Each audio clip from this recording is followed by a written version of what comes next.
Chapter 1685. Dang Haiba's worries from the past few days were swept away, and he was in a good mood. This time, the transaction with the Broken Heaven mountain range's demonic race had gone very smoothly. He had even purchased 3 types of treasures that the sect had reserved for many years, but had yet to receive any news about. Everything else aside, the Heavenly Sea sect would be able to earn a huge sum of money if he brought these 3 items back. As the ferry's steward, he would also receive a bonus. The day passed quickly, and when night fell, the bird came again to remind Dang Haiba to restrain the humans on the ferry and not to move around at night. The Heavenly Sea sect had spent the night in the Broken Sky mountain range several times in the past, so they were not unfamiliar with this rule. However, at this moment, as he looked at the bird in front of him, Dang Haiba's expression changed. "What's the matter?" Flying Bird pondered for a moment and slowly said, "Be more careful tonight." This was a serious warning. Dang Haiba revealed a solemn expression and cupped his hands in thanks. "I'll personally oversee things. There will be no accidents." That being said, Dang Haiba watched as the bird spread its wings and flew away. He couldn't help but recall the strange situation on the ferry in the main city of the Langia region. The reason had never been found. Could it be related to the current situation? Thinking of this, Dang Haiba's eyes turned solemn. Soon, the cultivators of the Heavenly Sea sect on the ferry began to move. They began to investigate any abnormalities on the ferry. At the same time, they warned all the guests to stay in their rooms tonight to avoid any accidents. The atmosphere on the ferry tensed up. The small courtyard on the top floor of the ferry also received a reminder, but their attitude was more tactful. Deep into the night, Qin Yu stood in the courtyard. He looked up at the gap in the fog and the stars that appeared. For some unknown reason, at this moment, he also felt a trace of unease in his heart. At some point in time, little Ro had appeared beside him. She was looking at the demonic city in the depths of the mountains from afar, and a look of sorrow appeared on her face. I don't know how many years it took for it to finally be born, but then it met with such a calamity. Indeed, the heavens do not bless the monster clan, it is indeed so. Qin Yu took a deep breath, a firm look in his eyes. There was no fluke in his heart. Since he couldn't avoid this, he would go all out. Speaking of which, with little Meaty by his side, he seemed to be living too comfortably. Everything was arranged for him, and there was no challenge at all. For cultivators, this was not a good thing. If they lived a comfortable life for too long, perhaps one day, a wave would hit them and they would drown. The night was tranquil. Time slowly passed. In the dark sky above, the stars that appeared gradually dimmed. The sun was about to rise.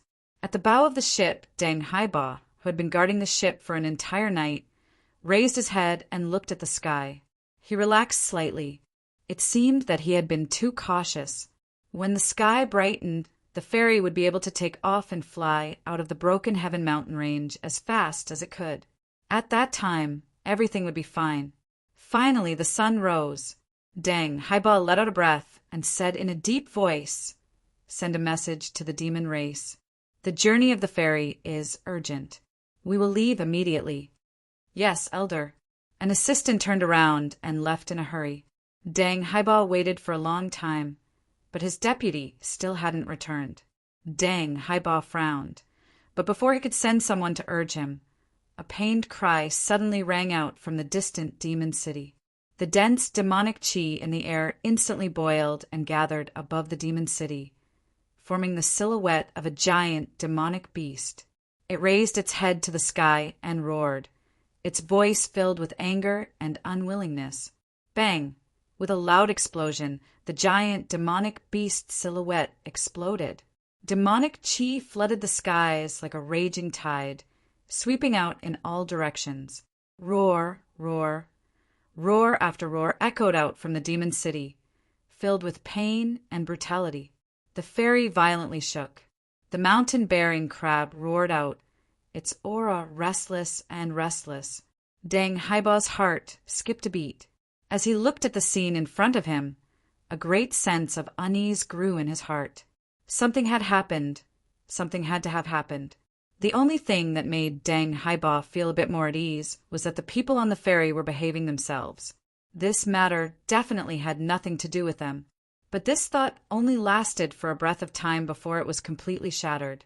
Within the demon city, several hundred streams of demonic energy shot up into the skies. Each one represented a powerful, great monster hidden within. Without hesitation, they hurtled towards the ferry. Deng Haiba's pupils shrank and his face paled. He took a deep breath to steady his mind. Heavenly Sea Sect cultivators, be on alert. With a deep roar, he stepped forwards and left the ferry. He said in a low voice, Heavenly Sea Sect Elder Deng Haiba greets fellow monsters.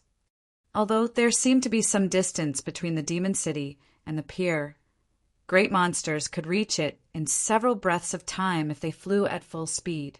As Deng Haiba's voice fell, the fastest great monster had already arrived at the pier. Strong winds held around them, causing the entire ferry to sway. Human cultivators, you dare to plot against the monster spirit? You deserve to die 10,000 times over. Angry roars exploded between the heavens and earth, filled with cruel killing intent. Kill them all. Take revenge for the monster spirit. All human cultivators must die. None of the humans on the ferry can be spared. Sacrifice their flesh and blood. Sacrifice their souls to comfort the spirit of the monster spirit in heaven. Deng Haiba's complexion changed again and again. He clenched his teeth and said, Fellow monsters, just what happened? My Heavenly Sea Sect's ferry has been docked here since last night, and the passengers on board did not leave without permission. No matter what happened, it has nothing to do with us. I ask fellow monsters to investigate the truth. The evidence is clear, and you still dare to deny it? A great monster roared out in anger, his eyes red. Today, all of you will die. The crowd of monsters suddenly parted. A great monster with crimson hair and crimson eyes walked out. Deng Haiba hurriedly bowed. Greetings, Lord Fire Monster. The fire monster in front of him was one of the 3 most powerful great monsters in the Broken Heaven mountain range. It was because the ancestors of the Heavenly Sea Sect had a good relationship with him that they were able to smoothly open up this sea route and establish the foundation for the Heavenly Sea Sect to make money. The fire monster's aura was scorching hot, causing the air to twist. He was like a moving volcano, but his eyes were cold, cold to the bone. They were cold and cruel, releasing endless killing intent. Deng Haiba, have the monsters board the ferry and search. If it has nothing to do with you, I guarantee that you will leave safely. Otherwise, you will all die here. Deng Haiba's forehead instantly dripped with a cold sweat, and his clothes were soaked.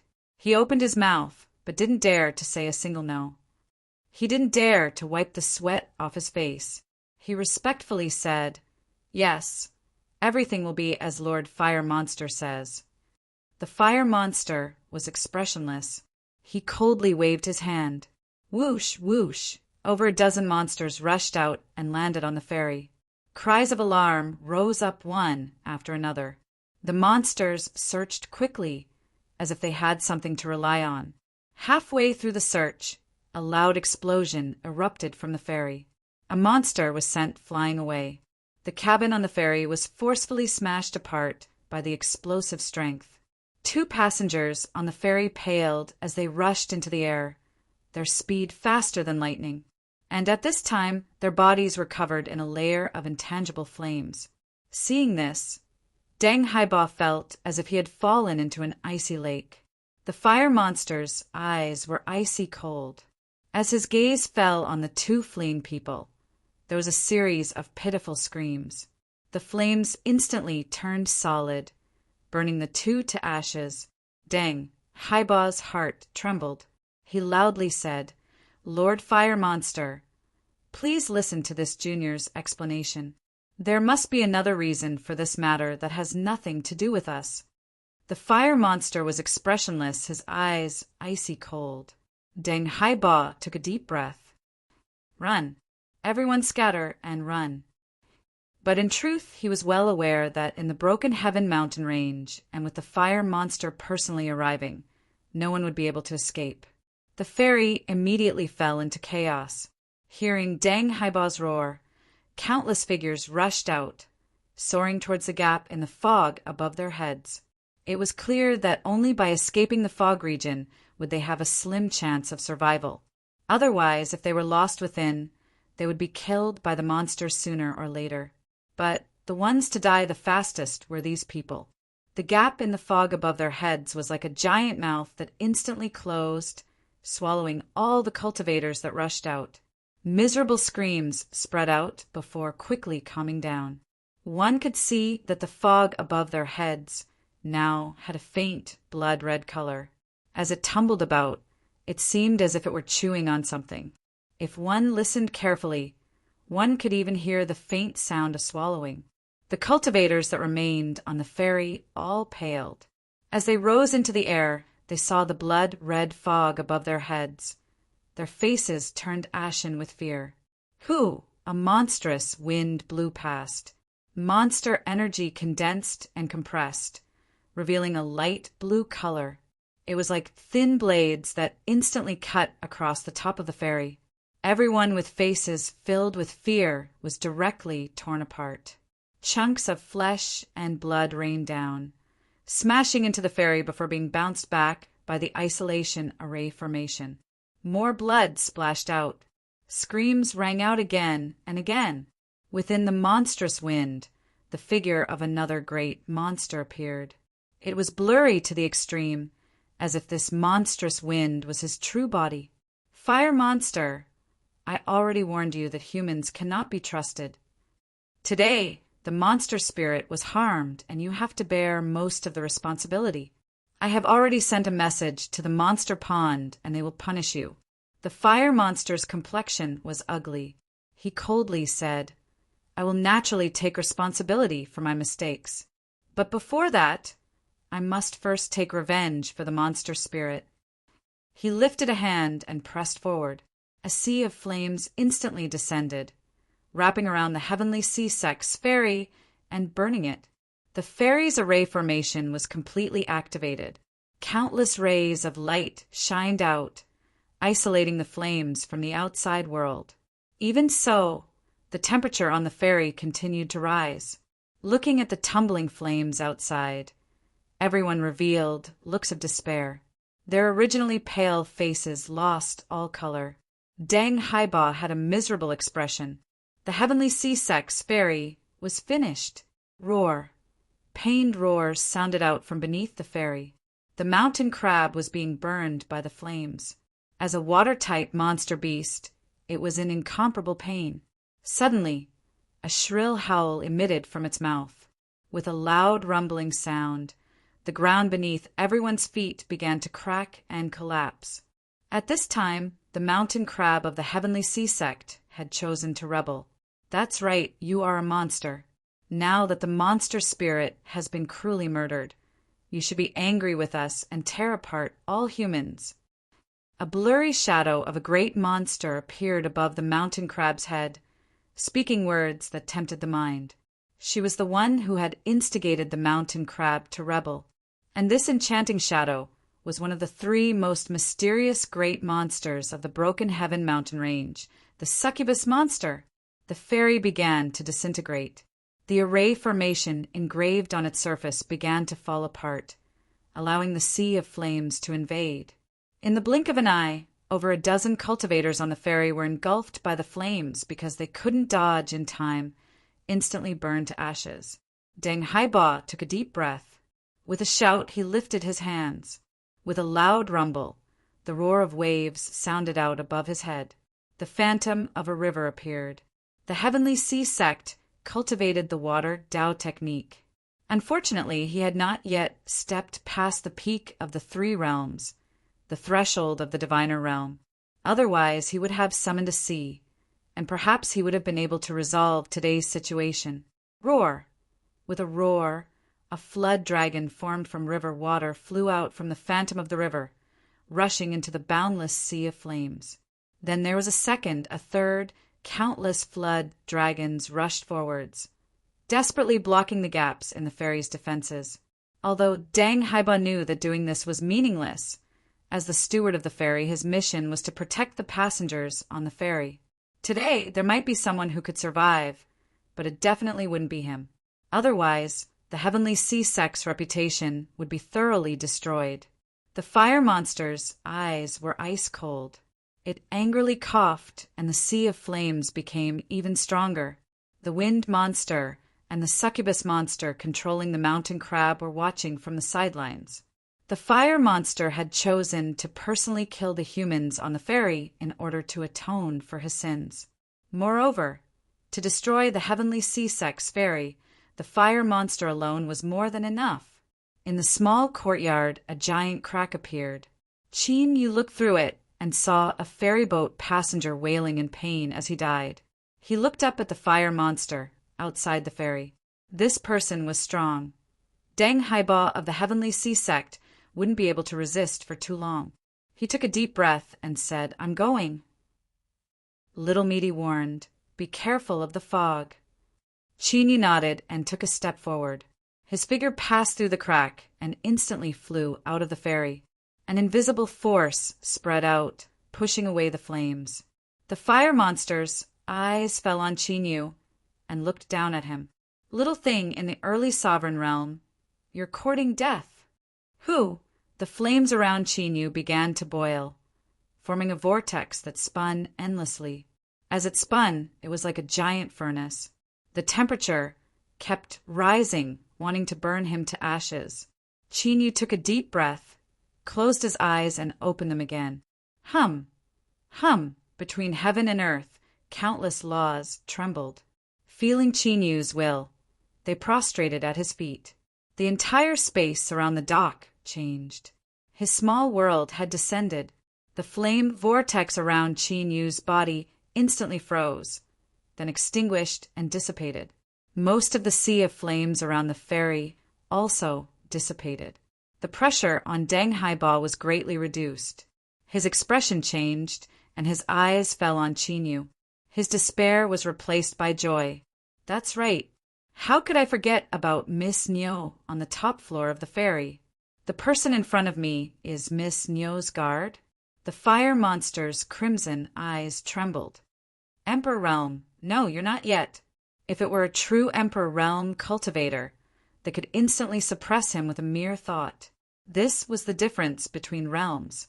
Although it seemed to be only a thin line, it was separated by a gate that could sever the path of immortality and the great Tao. Only after crossing it would one be a dragon in the sky, a true immortal. Otherwise, one could only struggle in the tide of time. The fire monster stared at Qin Yu with a burning gaze. The wind monster and succubus monster looked the same. He wasn't an Emperor Realm cultivator, but he possessed a portion of their power and could descend into a small world. This human must be hiding a secret. If they could obtain it, they might be able to glimpse the great Tao and cross the threshold of the immortal realm after being stuck in the peak sovereign realm for so many years. "Do it! Kill him!" The wind monster attacked. A gust of wind flew out, tearing apart the small world suppression. The succubus monster's words were directed at Changshan Crab. Her tone was gentle, but it made Changshan Crab go berserk in an instant. He locked his eyes on Qin Yu and roared. Swoosh! His 8 long legs moved in unison, moving as fast as lightning along the passage torn open by the wind monster. Changshan Crab lifted his giant pincer and smashed it down like a small mountain. Chapter 1686. By the time the heavy pincer arrived in front of Qin Yu, it had lost most of its power. It seemed to pierce through layer after layer of invisible barriers. Its strength was constantly offset, and its speed became increasingly slow. Qin Yu calmly dodged. His figure flashed, and he appeared on the crab's head. He punched at the blurry and enchanting figure. The succubus chuckled. Her laughter was like a real shadow that was instantly shattered and then reformed in the next moment. "Why are you so fierce? Everyone on this ferry today will definitely die here, but you can be an exception." As long as you are willing to accept the monster strength infusion ceremony and transform into a monster, I can guarantee that you will live on. Moreover, you will live every day in happiness. Qin Yu was expressionless. He punched out again. After the succubus shattered, it reformed somewhere else. This is your last chance. Are you sure you won't consider it? In this world, isn't it the same whether you are a human or a monster? Why worry so much? You should know that surviving is the most important thing. Qin Yu frowned. The succubus's voice became more and more seductive, like a barbed brush, constantly sweeping across his heart. Think about it carefully. Do you want to live on and be a happy monster? Or do you want to accompany them in death? This isn't your fault, and you shouldn't pay for the mistakes of others. Put down your obsessions and throw yourself into the world of the monster race. Qin Yu suddenly said, "Found you." He punched out. Bang! The succubus's figure shattered. She screamed out in pain, her charming and enchanting voice turning into one of disbelief and hatred. Kill him! Her figure reformed once more, but it was clearly much more blurry than before. It was clear that Qin Yu's punch just now had caused considerable damage to her. The crab angrily roared. Its massive body rushed forwards. Qin Yu's eyes were calm. He lifted a hand and pressed down. Suppress! It was like an invisible mountain had arrived, pressing down on its body. The roaring crab suddenly found it difficult to move. This was the terrifying aspect of a small world. Being within it was the same as being in one's own domain. Everything could be done according to one's will, and one could mobilize the strength of the small world with a single thought. And the larger the scope of the small world, the more solid and stable it was, and the greater the strength it could mobilize. The wind demon spread her arms and disappeared instantly. The next moment, a green demonic wind roared between heaven and earth. The fire demon's crimson eyes were even redder than before, like surging, scorching magma in the depths of the earth. A boundless sea of fire appeared out of thin air, and there was also the power of the wind and the fire. It was equivalent to two peak-level great demons joining forces, and its power became even more terrifying. The demonic wind swept up the demonic flames, forming a huge circular barrier of fire that enveloped the entire pier, resisting the power of the small world. The pressure on the crab's back was immediately reduced. Its speed became much faster as it roared towards Qin Yu. When the succubus dispersed into a pink mist and crawled into the mouth and nose of the Changshan crab, the crab was even more enraged. Qin Yu frowned. He had no choice but to face the bearing mountain crab head-on. Facing this crab that didn't fear death and didn't know pain, he soon found himself in a distressed state. In particular, the wind demon and fire demon joined forces to set up the barrier of fire. From time to time, the demonic wind would launch sneak attacks, making Qin Yu's situation even more precarious. With the pressure on the ferry greatly reduced, Deng Haiba flew into the air and said solemnly, "Everyone, if we don't work together today, once this fellow Taoist is defeated, we won't be able to escape death. Those below the ruler realm, please work together to maintain the ferry's array formation. Those above the ruler realm, please follow this old man to fight the enemy and share the pressure with this fellow Taoist." There was no scheming between life and death. No matter how afraid they were of death, they knew the current situation. Deng Haiba was right. The more afraid they were of death, the more they couldn't retreat. Otherwise, they would really die. The living cultivators on the ferry helped to stabilize the remnants of the array formation. With Deng Haiba in the lead, 5 rulers rushed out of the ferry. "Fellow Taoists, don't panic. We're here to help you." In Niu Daodu's courtyard, her face was pale as she looked at the situation outside the ferry. Her body couldn't help but tremble. What did a monster spirit mean to the monster race? Although her cultivation wasn't high, she came from a good background and her horizons were broad enough. So when she saw the scene in the skies above Demon City and heard the roars of the monsters, Niu Daoda knew that today's matter wouldn't end peacefully. Even if she exposed her identity, these monsters in front of her wouldn't let her go. Otherwise, these monsters would all die. If this wasn't the case, then why would all the great monsters in Demon City rush to the pier like a swarm of bees, all of them seething with killing intent? She needed to understand the backlash of a monster spirit. Qin Yu took action and temporarily stabilized the situation.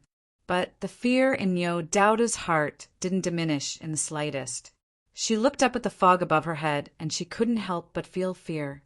The old ancestor had once mentioned to her several times about the broken Heaven mountain range. He said that the monsters sitting here had ordinary strength. Even if she didn't hesitate to pay any price to awaken the old monster slumbering deep underground, it would only take a bit more effort at most. But what was hidden in the fog was the true problem. It was an ancient remnant that had lived for countless years. He wanted her to be careful. With Niu Daoda's understanding of the old ancestor, for the proud and arrogant old ancestor to give such an evaluation, the strength of this ancient remnant could be imagined. Qin Yu couldn't stop it. Niu Daoda's gaze couldn't help but fall on little Meaty. But as the words tumbled to the tip of her tongue, she swallowed them with a single glance. She didn't know why she was so afraid of little Meaty, but fear was fear. Shu Huan took a deep breath. You two go and help too. Mississippi, the maid behind her revealed a worried expression. Shu Huan said in a low voice, Go now. Yes, miss. The two people beside Shu Huan respectfully answered.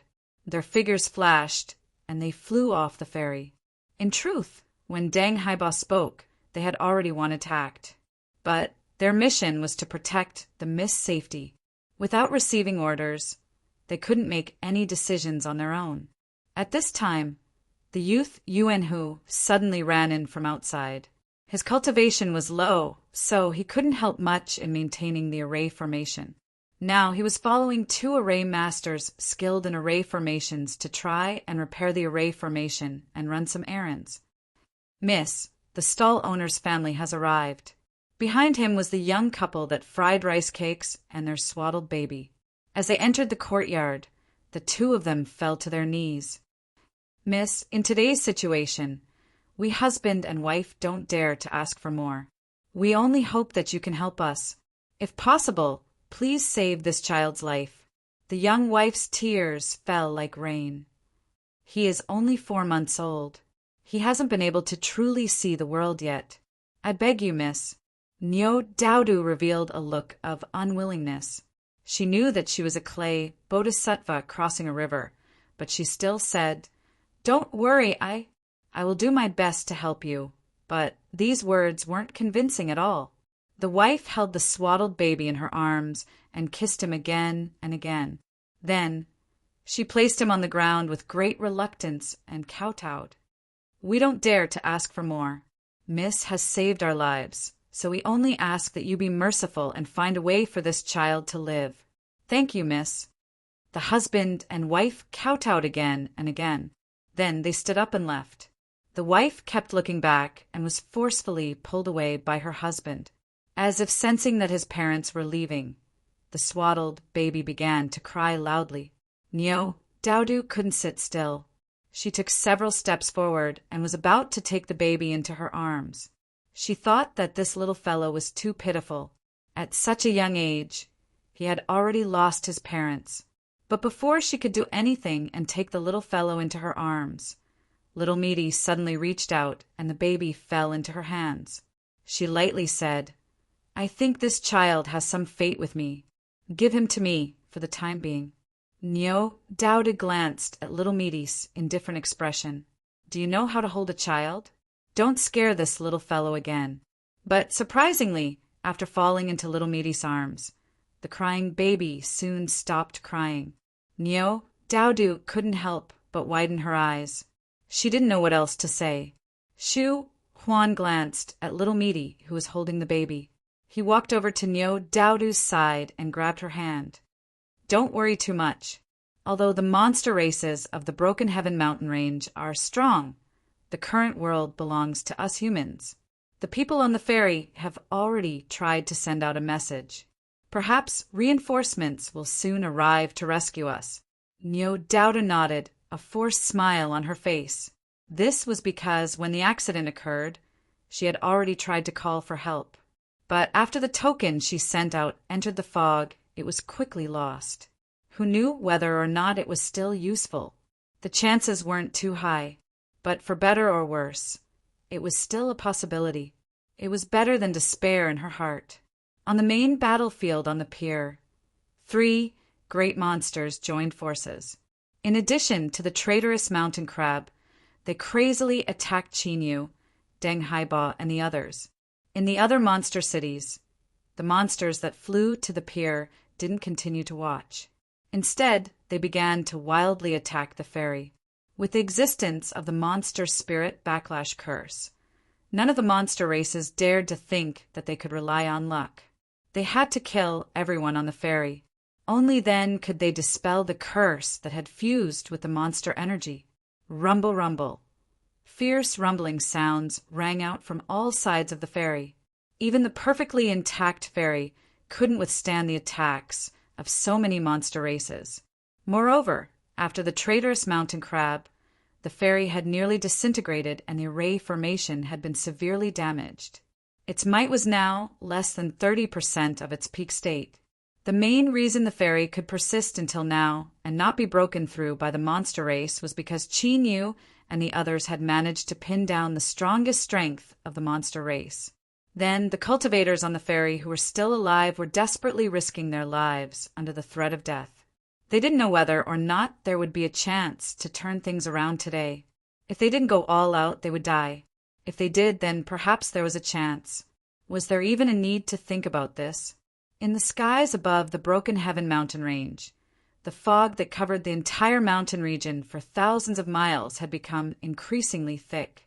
It was like a thick curtain that covered everything so that the outside world couldn't sense it. The various tokens that rushed into the fog had all been blocked. After being corroded by the fog, they lost their spiritual nature and fell into the mountains, disappearing without a trace. Of course, even if some of them were able to escape from here, no one would come to rescue them. This was because from the moment that Nyodaudu boarded the ferry, everyone on the ferry was destined to be sacrificed as pawns. It was because the master of the fog knew this that he dared to release his strength and temporarily isolate this area. Otherwise, he wouldn't have dared to do so in normal times. Those madmen of the Qin Empire were always looking for a way to kill him. Now, a giant eye condensed from fog appeared. It was completely hidden in the fog, not emitting any aura at all. It stared at the dock, watching Chinyu fight with the 4 monsters. It could feel the aura emitted from his body and revealed a hint of greed. The master of the eye didn't care about the secret of the small world. What he wanted was the great Tao that connected to the heavens within Chinyu's body. The 9 tunes could connect to the heavens. If he could seize it and walk through it once more, perhaps he would be able to break through and rise again, truly restoring his strength. He might even be stronger than he was in the past. And as this fog I was staring at Chinyu, in the small courtyard at the top floor of the broken ferry, Midi was playing with a finger. The baby in her arms looked up into the sky, his lips curling up in a smile as he looked into the endless fog. Chapter 1687. Chinyu was hiding his strength. He had been hiding it from the start. Just like Nyodaudu, he already knew that the ancient remnant beings hidden in the fog were the greatest trouble. Of course, he wouldn't reveal all his cards right from the start. But what a pity, this fellow was extremely cautious. Even now, he didn't show any intention of attacking. He clearly wanted to use the wind, fire, and char monsters as spears. He wasn't the type of person that wouldn't act until he saw a rabbit. This description wasn't appropriate, but that was the general meaning. You couldn't wait any longer. Otherwise, the longer he delayed, the more strength he would consume. He had to deal with these 3 monsters first. Of the 3 great monsters of the Broken Heaven mountain range, the char monster was the most troublesome.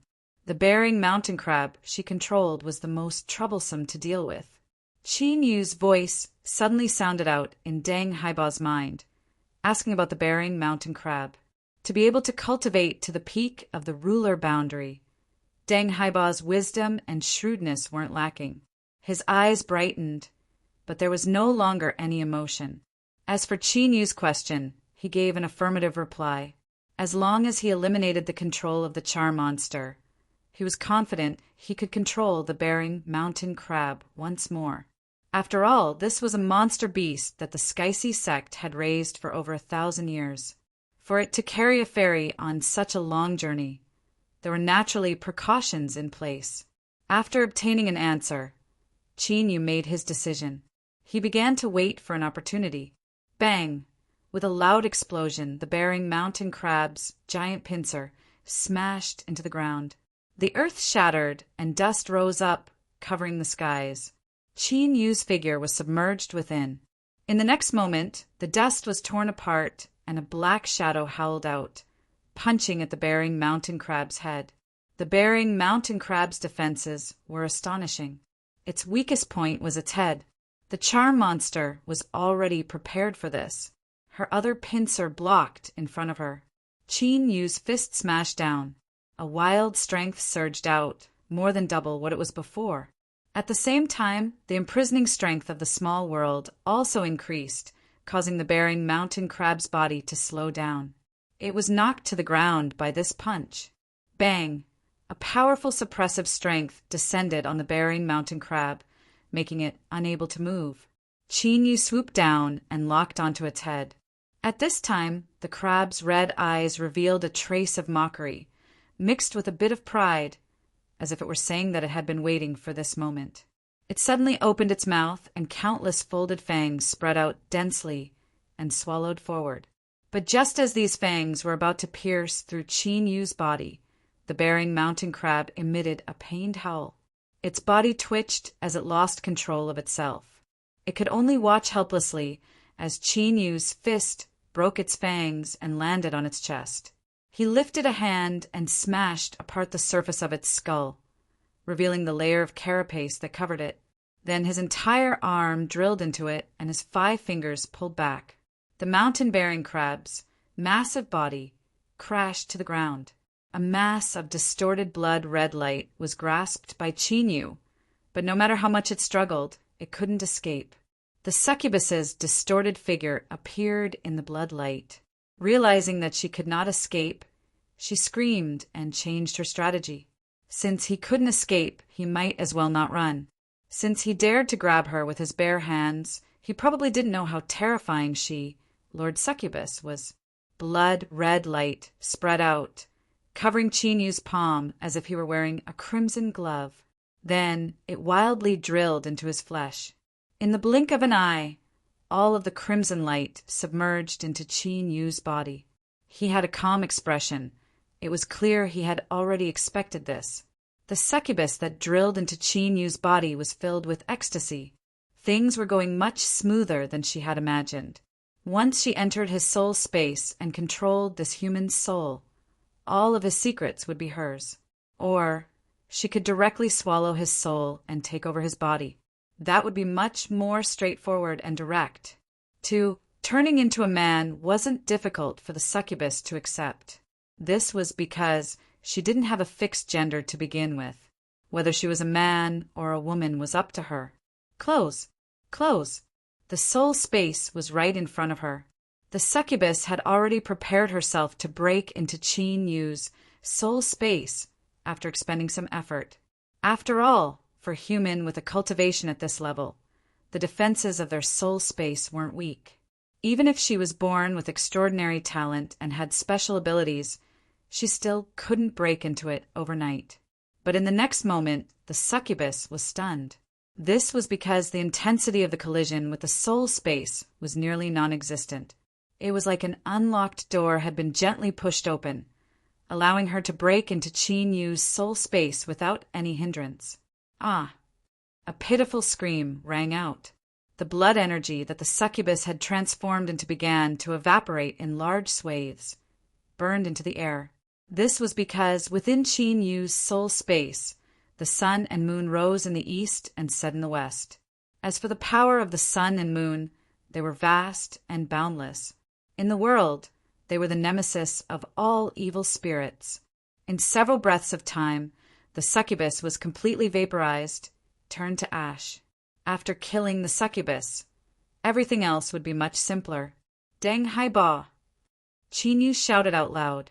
He looked up at the wind and fire monsters. Now it was their turn. After receiving Qin Yu's reminder, the prepared Deng Hai Ba clenched his teeth and landed on the crab's body. He bit his finger and quickly drew a rune on the crab's shell. Hum! The rune shined and sank into the crab's body. The blood-red color in its eyes rapidly faded and the cruel aura around it dissipated with it. Deng Hai Ba relaxed. He lifted a hand and gave a thumbs up, indicating that he had succeeded. Suppress! Qin Yu roared out loud. He lifted his arms, and the space around the pier began to violently twist. The combined power of wind and fire began to distort.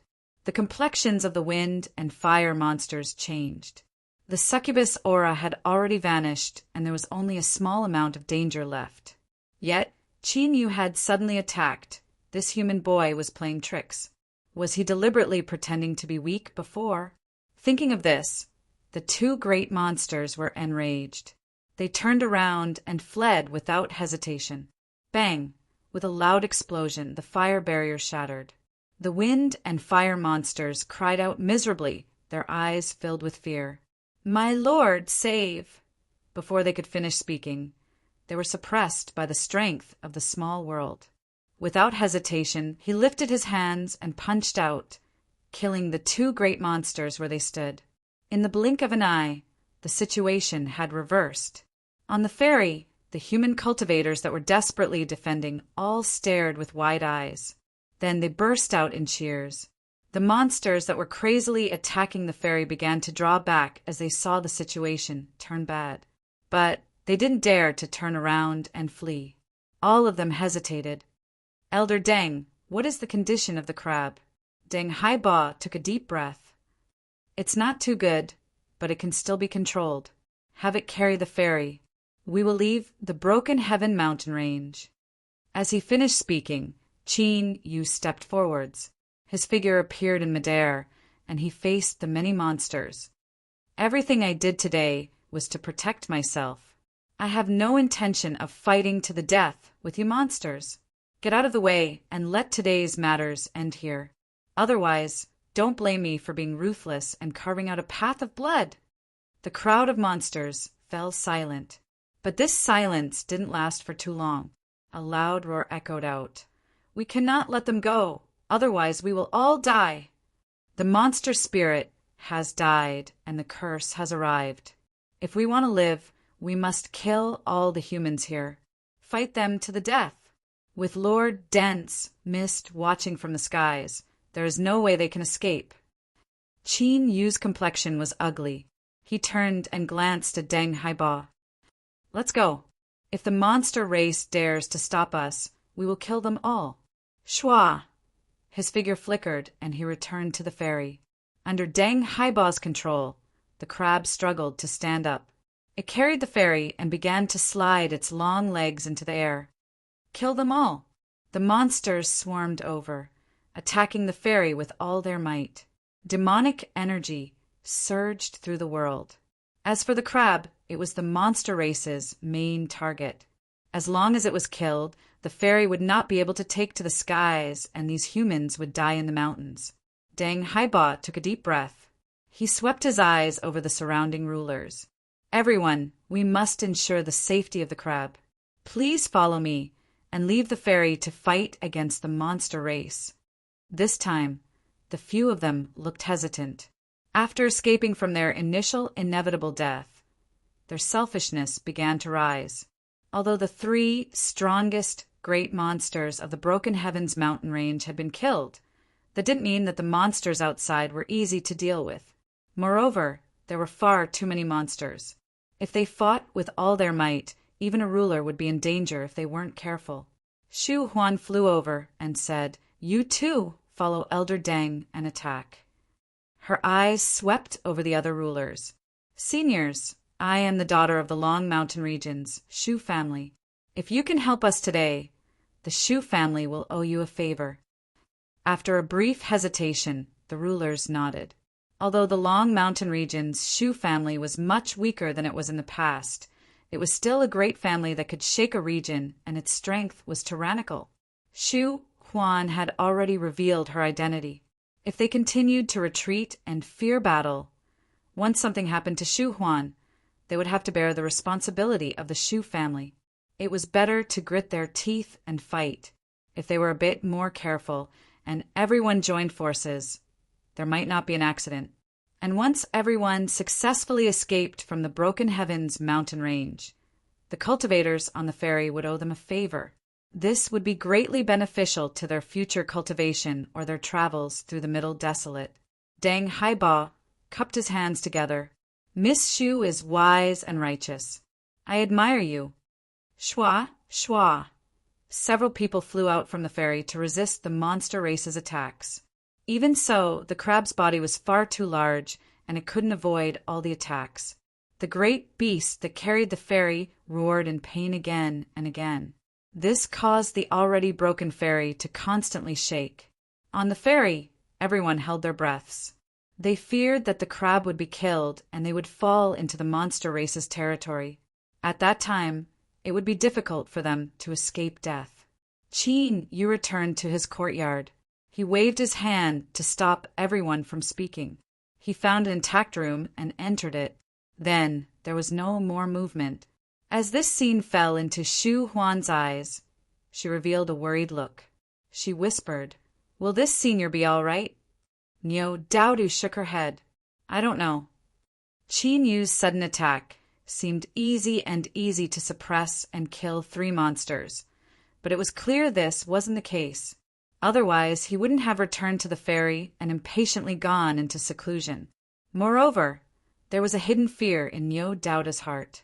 That was that the ancient remnant in the fog hadn't moved at all. Did he choose to watch from the sidelines and not interfere in today's matters? Or was he waiting for an opportunity? Niu Daoda didn't dare to think too deeply about this. Her instinctive restlessness reminded her that the latter was more likely. Time slowly passed. Deng Haiba and the others became more distressed and distressed. The crab's flight became slower and slower. This caused anxiety to pile up in everyone's hearts. "Shu!" Huan pursed her lips. Her eyes fell on Meaty. She took a deep breath and suddenly walked over. "Big sister, please forgive Shu Huan for being presumptuous. If you have the strength, please help Elder Deng and the others. Thank you." At this moment, everyone in the courtyard looked over, their eyes filled with anticipation, sincerity, and even a bit of pleading. Chapter 1688. The small courtyard on the top floor of the ferry had suffered relatively little damage in the previous incident. In addition, the guests on the ferry were well aware that those living in the small courtyard on the top floor were the ones with the greatest chance of survival. The Heavenly Sea sect no longer had the time to care. With the influx of guests from the lower floors, the top floor was now filled to the brim. Of course, this was also because the top floor was facing the attacks of the monster races from the outside, so more cultivators were needed to defend. But this wasn't important. What was important was that as Shu Huan spoke, everyone's eyes were drawn to Meaty, who was holding a baby. Niu Daoda's heart skipped a beat. She hurriedly walked over and tugged at Shu Huan. She shook her head, indicating that she shouldn't speak any further. "Shu," Huan bitterly smiled. "I don't want to either, but if this continues, the mountain crab will die. At that time, we will all die here." She looked up at little Meaty. "I don't know who you are, but your companion was able to kill 3 greater demons of the demon race. I presume that you must also be a true powerhouse. I beg of you, please make your move. Do not continue to remain silent." More and more gazes gathered, and there was a tinge of dissatisfaction in the pleading. Even if no one spoke, it was still a silent question. Meaty glanced at the dense horde of attacking monsters outside. As she heard the mountain crab's increasingly weak roars, she couldn't help but bite her lips. She took a deep breath and said, "Miss Meaty." She was interrupted as soon as she spoke. Her eyes were calm and her expression didn't change at all, as if she didn't care about the gazes around her. "I will not help." He didn't explain anything and just rejected her without hesitation. The gazes that gathered suddenly changed. The air became even quieter. Young Yuanhu couldn't help but subconsciously move closer to his big sister. He looked at Miaoya, who was standing behind Meaty like a shadow. A trace of worry appeared in the youth's eyes. Moreover, he also felt that this Miss Meaty didn't care about the overall situation. Even if she didn't want to help, she could find an excuse so that the situation wouldn't turn out like this. "Shoo!" Juan bitterly smiled. He bowed and left. The small courtyard was restored to silence. The gazes gradually retracted, but the atmosphere remained cold. Meaty didn't care about any of this. She wasn't pretending, but she truly didn't care about the attitudes of these people. And things were getting more and more interesting, weren't they? She gently played with the infant in the swaddling clothes. She didn't know why, but this child didn't cry at all. The fairy moved forward with difficulty in the fog.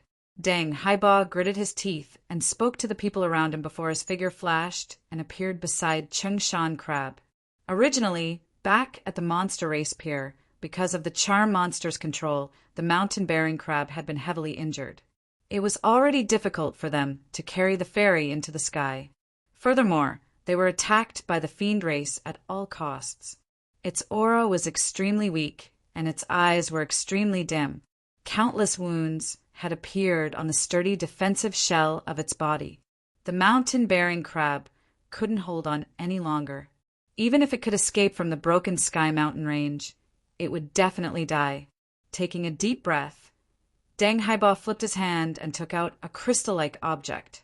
He slapped it into one of the mountain-bearing crab's wounds. The mountain-bearing crab's weak aura rapidly grew stronger, and the wounds on its body rapidly healed. Its dim eyes once again shone with a bright light.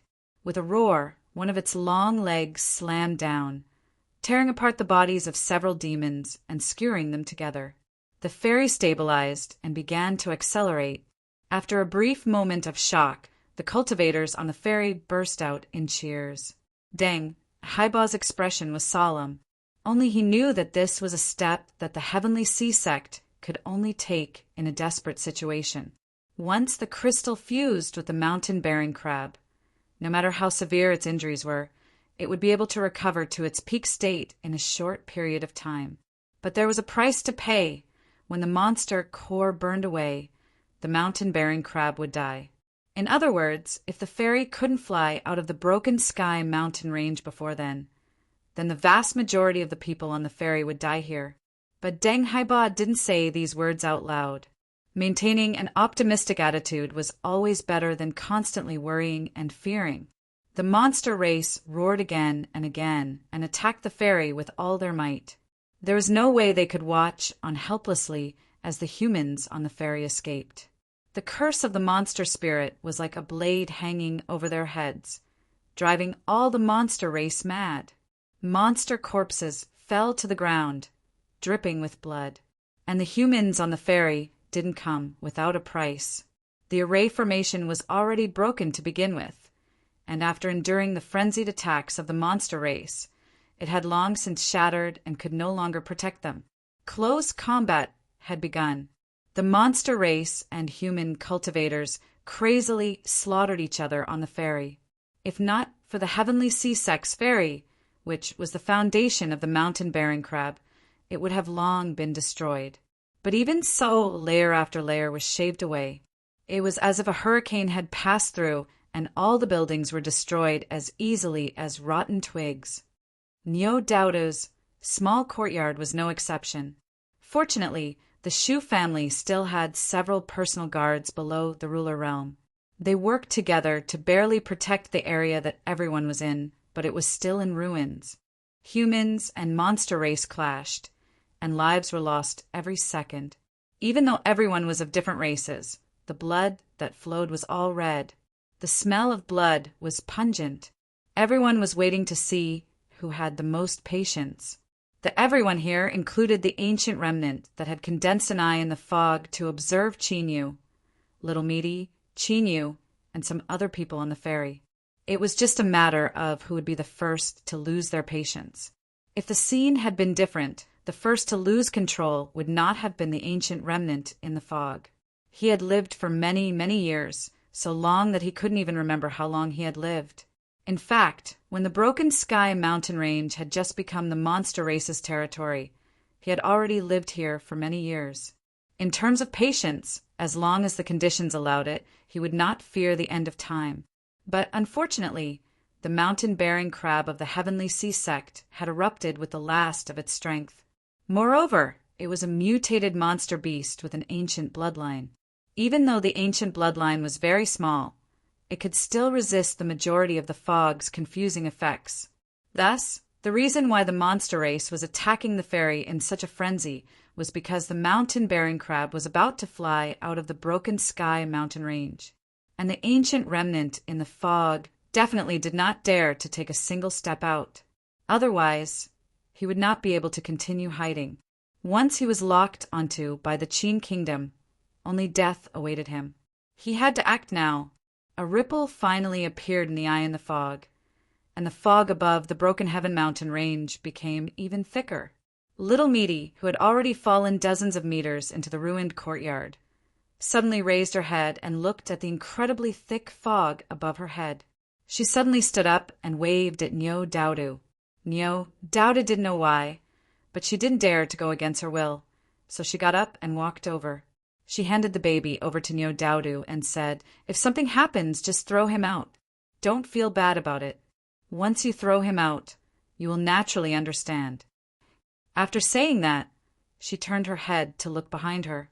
At some unknown time, Chinyu had already pushed open the door. He frowned and said, "You said you wouldn't do anything this time." Meaty Meaty rubbed her eyebrows. "There's nothing I can do about it. This is how the world works. It's impossible for everything to go according to one's wishes." He glanced at Chinyu and said, "Don't worry. If that person in the fog doesn't want to expose himself, then I am even more unwilling to do so. Now that he has made a cage and is temporarily hiding this place, I can also borrow it. Who knows? It might be a meal delivered to our doorstep. It would be a waste not to eat it." Patting her stomach, Meaty Meaty smiled. "Let's go." Shwa. She took a step forwards and instantly vanished from sight. And just as Meaty Meaty left, Chinyu finally locked onto the source of that aura that left him feeling restless. He looked up to see a figure appear out of nowhere above the ferry. This figure was covered in black robes.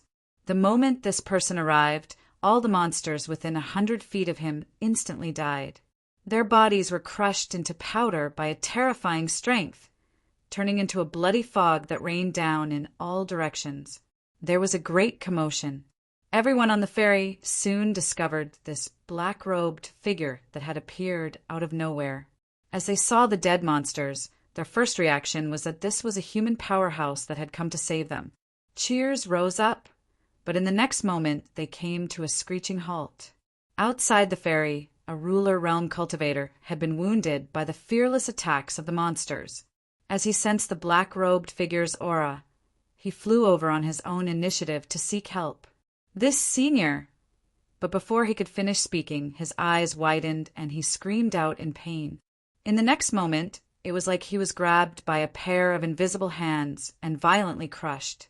In the distorted space around him, he was crushed to pieces. Beneath the black-robed figure's icy cold eyes fell on the ferry, filled with killing intent. Chinyu glanced at Nyo Daudu. Then he stepped forwards and shot into the skies. In the next moment, he arrived opposite the black-robed figure. The two of them didn't speak, but the space around them constantly shook and shattered. The collision and confrontation between small worlds had already begun, and the loser would be instantly crushed by the other side's small world. The Heaven-Splitting Sword sect is truly extraordinary. Beneath the black robes, the voice had clearly changed. It was gloomy and hoarse. Chinyu lightly said, "If you are willing to take off your black robes, Your words will undoubtedly be more convincing." The black-robed figure sneered. "Before I kill you, I will fulfill your wish." Bang! Space violently twisted. It was like a great tide had risen up, instantly covering the two figures. The fairy was deathly silent. Everyone's eyes widened. There was still a trace of ecstasy left in them, but it was frozen on their faces. It was a very comical sight. They had no idea what was going on here. Why would a human powerhouse suddenly descend and kill them? Only Nyo Dowdu couldn't help but shiver, and her face paled. Her body softened, and she nearly fell to the ground. Behind her, Miao Yu reached out a hand to support her. "Thank you," Nyo Dowdu said with difficulty. She could already confirm that the reason the old ancestor had Chinyu and Little Meaty send her off before leaving was because he had already sensed danger.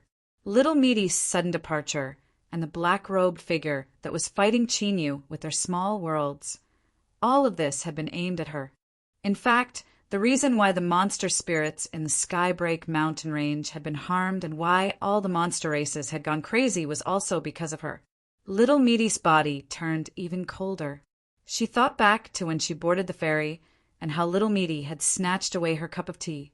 She thought back to the tickets Chinyu had sold to the young couple, as well as the baby she was holding in her arms. She looked down at the white and clean child that was sleeping soundly in her arms. Nyo Dowdu felt a cold chill run down her spine. In the current environment with all the fighting and noise around them, what kind of child could sleep so sweetly? She had been restless before, so she hadn't realized this. But now she realized something was wrong. Moreover, there was the look in Chinyu's eyes before he left, as well as Little Meaty's words. It was clear that there were hidden dangers on the ferry. Nyo Dowdu's complexion paled even more. Shu Huan looked at her, worry on his face. "Dowdu, what is it?" As he spoke, he walked over. Miao Ya's figure flickered. She stood in front of Nyo Dowdu and said, "Miss Shu, please don't approach." Shu Huan frowned. "Dowdu." Nyo Dowdu squeezed out a smile. "Shu Huan, don't be angry. But I really do have some matters to attend to right now, so it isn't convenient for you to approach me." What she was thinking right now was that she didn't want to implicate this new good friend of hers because of her. Shu Huan nodded. "All right, then I won't go over. But if there is anything you need, you must tell me. We're friends, and that is how friends are. If there is a problem, we can face it together. I will help you." Nyo Dowdu nearly cried. She held back her tears and nodded. She thought that Shu Huan was truly her good friend. As long as nothing happened this time, she would definitely ask the old ancestor to help the Shu family overcome this crisis. Then, in the next moment, Miaoya, who had been standing in front of her, was sent flying. She tumbled in midair, spitting out mouthfuls of blood. Her chest had been torn open, and there was a long wound. Nyo Dowdu's eyes widened. She watched as Shu Huan, who had been her good friend just a moment ago, stabbed towards her with a long sword. Her eyes were cold, and her expression was unfamiliar. Why is this happening? And why are my thoughts moving so slowly? Dodge! Hurry up and dodge! Suddenly, the baby in her arms began to cry loudly. Nyo Dowdu was jolted out of her sluggish state. Without any hesitation, Nyo Dowdu thought of little Ro's words and threw the baby out of her arms. Shu Huan was startled, as if he hadn't expected Nyo Dowdu to do this. The hint of guilt in the depths of his eyes turned into a cold smile. As expected, you would do the same in a life and death situation. Shu Huan's sword did not stop. Without any hesitation, the tip of the sword pierced through the baby's body and continued to kill Nyo Dowdu. But at this time, a pained scream sounded out from the swaddling clothes. In the next moment, black flames ignited, burning the swaddling clothes to ashes. Where was there a white baby? There was clearly a ghost baby in front of her, its entire body pitch black and its face fierce like that of a malicious ghost. Its chest was pierced through by the sword tip. It let out a shrill howl and threw itself at Shu Huan. Its body dispersed into black smoke that drilled into her body through her nose and mouth. Xu Huan miserably screamed as he fell to the ground. He wildly struggled and then rapidly rotted away, turning into pus and blood. Seeing this, Niu Daoda's mind went blank. Everyone else in the courtyard seemed to be stunned by this scene. Their eyes widened, but no one made a sound. But someone moved. It was Xu Huan's maid. She didn't care about the pus and blood that had already flowed to her feet. She stepped forwards and threw herself at the stunned Niu Daodu. But even faster than her were 3 crossbow bolts that shot out from her sleeves. Their surfaces shined with a black light, and they were faster than lightning. Puff, puff, puff. With 3 muffled sounds, the crossbow bolts pierced through flesh and blood. But the one that was nailed wasn't Niu Daodu, but Miaoya. Her black clothes were soon dyed red with blood. Then they turned into an even deeper darkness. She lifted a hand and grasped forwards. The pus and blood flowing on the ground instantly flew into the air. Then, like a great mouth, it wrapped around the maid. In the next moment, the pus and blood rained down, and the maid melted into it. Miaoya fell to the ground, 3 crossbow bolts sticking out of her chest. She had fallen unconscious. Chapter 1689. There were many things in the world that could not be reasoned with. For example, the young couple who had set up a fried rice cake stall on the heavenly Seasex ferry and entrusted their young son to Meaty. Their son had been weak and sickly since birth. He had spent all the family's savings searching for doctors everywhere. This time, they finally met a divine doctor in the Lengya region who cured their son's illness. The family of 3 was filled with joy. They were ready to take the ferry home and stop running around. But who would have thought that they would end up like this? The couple would never have thought that someone would tamper with their son while he was in the womb, causing him to be plagued with illness after he was born. In the process of what they believed to be treatment, they were slowly refined into ghost infants. However, they were still in perfect condition, preserving the aura of an infant. All of this was for the sake of the ambush on the ferry today. But from the beginning until the end, the young couple knew nothing about all of this. They were like 2 chess pieces that were at the mercy of others. It was extremely sad, but the only consolation was that before the ghost baby was exposed, the husband and wife were already dead. So they didn't have to face this tragic and desperate reality. However, what had happened was what had happened. Even if the people involved were already dead, this matter could not be erased just like that. This was the sorrow of being weak. Within the fog, little Meaty walked over. Wherever she went, the fog around her would silently disperse. On the other side, the eyeball formed by the fog turned and landed on her. A look of shock flashed in his eyes. He didn't expect that there would be someone hiding so deeply in today's situation. It looked at little Meaty in silence for a moment. Then, the fog began to stir and tremble. "Do you insist on stopping me?" Little Meaty yawned. Her expression was calm, but her tone was very impolite. "I'm here to chat with you." The mist continued to tremble. "I only hope that you will consider it. I only want that junior from the heaven-splitting sword sect. You can take the rest." Ro frowned, revealing a look of impatience. "So much nonsense. I'm not afraid to tell you that out of all the people on the ferry, this old lady only cares about him. Looks like there's no room for discussion." The fog stared at little Meaty. "Then let me see if I can keep you here as well." Meaty sneered, "With all due respect, I'm afraid you're going to die today." Bang! In the sky above the Broken Heavens mountain range, the sea of fog that covered an area of several thousand kilometers suddenly began to boil. However, all of this was hidden in the fog. From the outside, there was no movement at all. Only the demon and human cultivators with keen senses could vaguely sense the invisible suppression from the fog above their heads. The black-robed man was very powerful.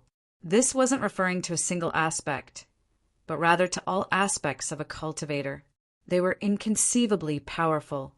He should be the first person Qin Yu had seen at the peak of the sovereign realm who had reached the mortal boundary. He had truly touched the threshold of the celestial being realm, and was only a step away from stepping into it. And what was most shocking was that Qin Yu could confirm that the black-robed man wasn't stuck at this threshold. In fact, according to Qin Yu's senses, the black-robed man was clearly holding back. In other words, if he wanted to, he could step through the celestial being gate at any time and become a member of the Emperor realm, truly ascending to the peak of cultivation. He clearly had the strength to break through to the sovereign realm, but he forcefully suppressed his cultivation and remained at the peak of the sovereign realm. There were either some hidden troubles that he couldn't reveal, or he was plotting something bigger. As the saying goes, good preparation is the key to success. It exists in any realm. Qin Yu had heard Little Meaty mention before that if he were to desperately accumulate strength before stepping through the celestial being gate, he might be able to break through to the true Emperor realm. Qin Yu didn't dare to think too much about it. He always felt that the distance was too far, but he hadn't expected to meet someone like this today. Intuition told Qin Yu that the black-robed man in front of him was the ambitious type, and he was also very confident in himself. This confidence wasn't only reflected in the path of accumulation he had chosen, but also in today's battle. Although the battle was fierce and dangerous, the black-robed man was calm from beginning to end, as if everything was under his control. Qin Yu knew that this kind of enemy was often difficult to deal with. Reality proved Qin Yu's guess. In the battle against the black-robed man, he had been evenly matched at the start, but he had gradually fallen into a disadvantageous position and was gradually being suppressed. With the advantage in his opponent's hands, the black-robed man became more and more relaxed, and he controlled the rhythm of the battle without hurry. He didn't seem to be in a hurry to kill Qin Yu quickly. Instead, he wanted to force Qin Yu into certain death bit by bit.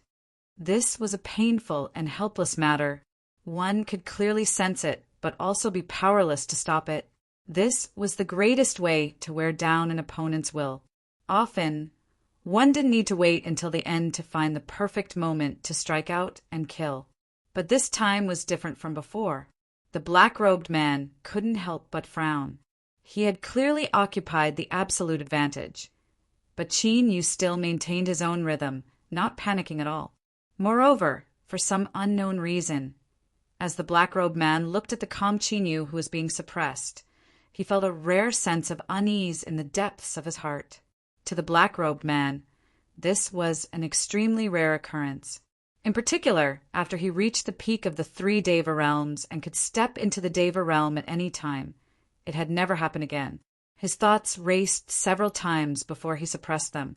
The black-robed man's eyes brightened and the ripples in his mind dissipated. It was good that Qin Yu was strong. Perhaps if he killed him today, he could help him accumulate even more.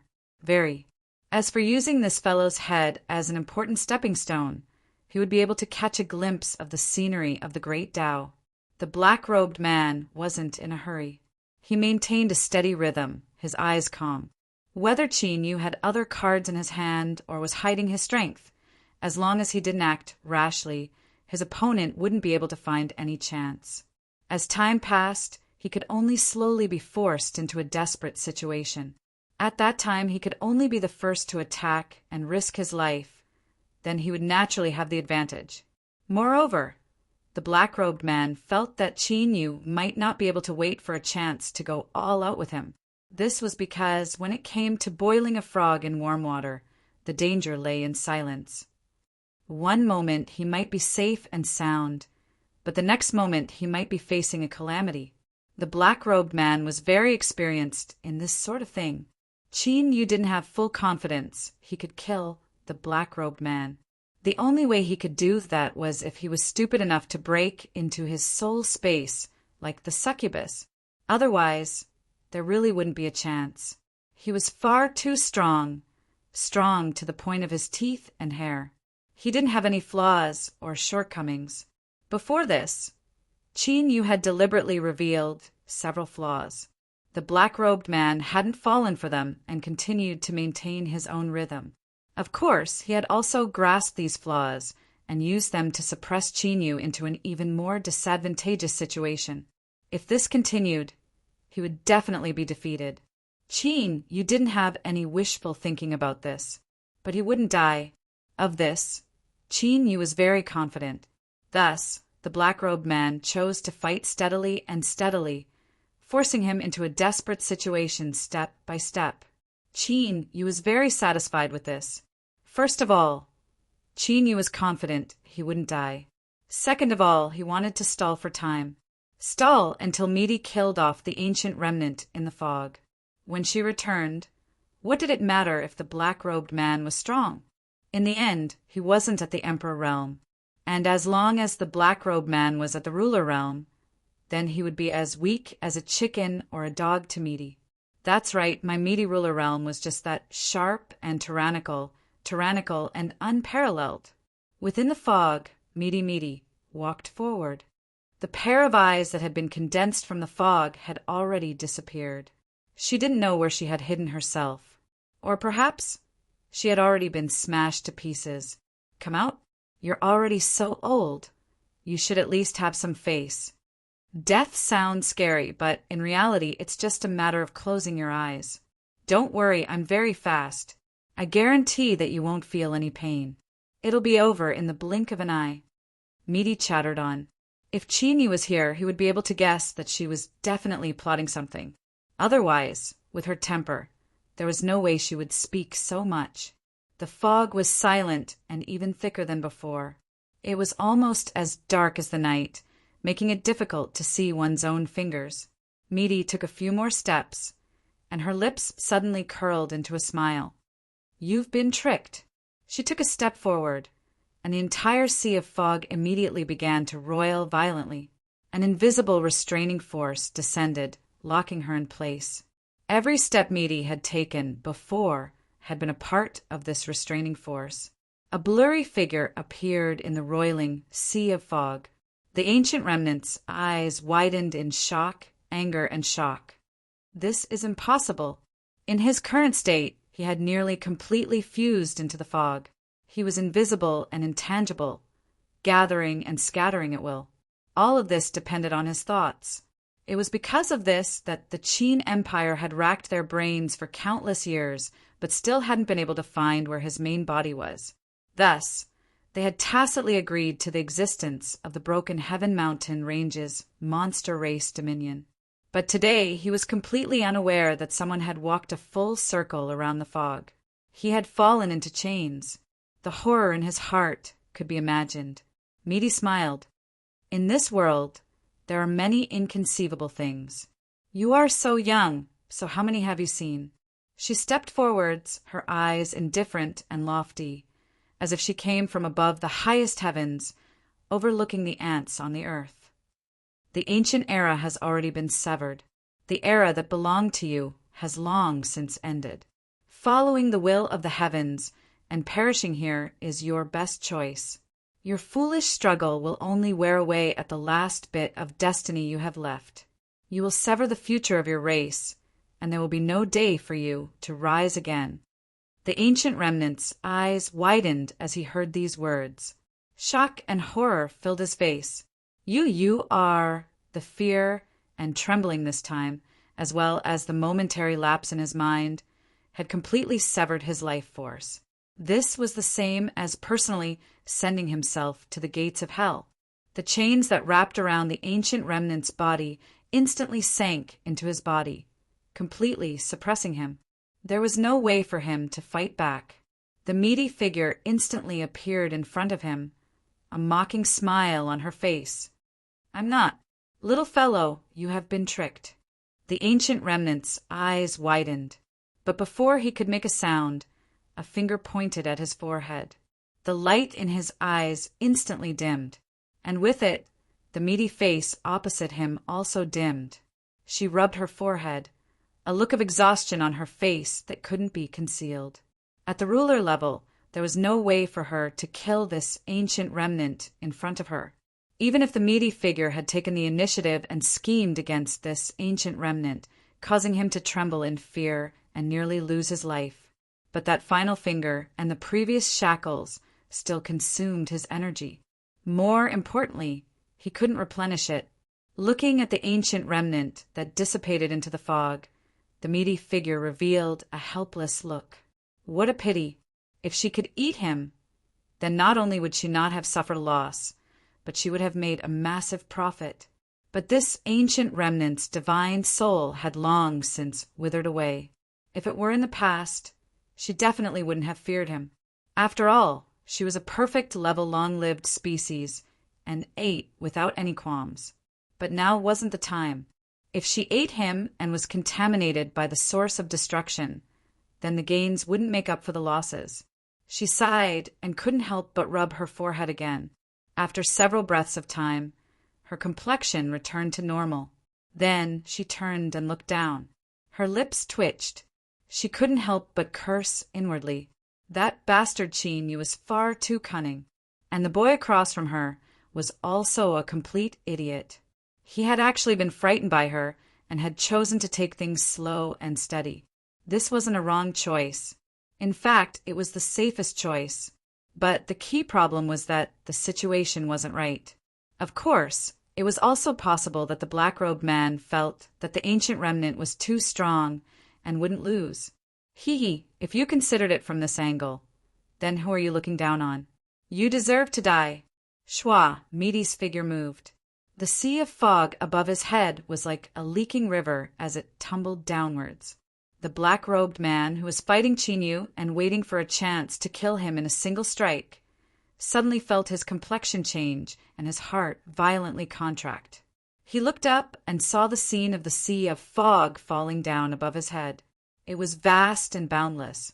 Along with it came fear and despair that caused his heart to palpitate and his instincts to tremble. The ancient remnant had been defeated and had even been killed. Otherwise, there was no way the sea of fog in the skies would have fallen into someone else's hands. Thinking of this, the black-robed man didn't hesitate to attack and launch a sure-kill plan against Chinyu. It wasn't that he harbored resentment in his heart and wanted to drag Chinyu down with him. Rather, it was a simple move to rescue Chinyu. As long as the sea of fog above his head turned to save Chinyu, he could seize the chance to escape. Even if he could only buy a brief moment of time for himself, it was still precious enough in a life or death situation. But what left the black-robed man in despair was that the sea of fog above his head didn't hesitate at all. Then let's die together, he angrily roared. Across from him, Chinyu revealed a look of praise and admiration. Towards the powerhouses of the central desolate world, he felt even more awe and recognition. They truly had many methods, and they were incomparably powerful, making it impossible to guard against them. But what a pity Chinyu wasn't bragging before. He really did have confidence he could preserve his life. With a loud ring, a transparent bubble wrapped around Chinyu. Then 2 cicada-like wings unfolded from the surface of the bubble. Schwa. The wings fell, and he instantly vanished, forcefully escaping from the black-robed man's killing trap of the power of space and time. In the next moment, the sea of fog completely submerged the black-robed man. Chapter 1690. Outside the Skybreak mountain range, amongst the white clouds, the imperial scholar furrowed his eyebrows, surprise in his eyes. He didn't think that his plan would be broken, but it was clear that the development of the situation had surpassed his expectations. The imperial scholar didn't intervene, nor did he intend to bring things back on track. After all, Niu Dingtian was a difficult person to deal with. Otherwise, the Niu family would have been destroyed long ago. Interesting, the imperial scholar muttered. He looked at the endless fog in the distance. This Tao protector of the heaven-splitting sword sect had hidden more than he had imagined. Moreover, these methods didn't seem to be the ability of the heaven-splitting sword sect. However, these great sects with long inheritances were like centipedes that died but never fell down. Their roots were extremely deep, so it was normal for them to have some unknown things. Although they had failed this time, they had suffered losses.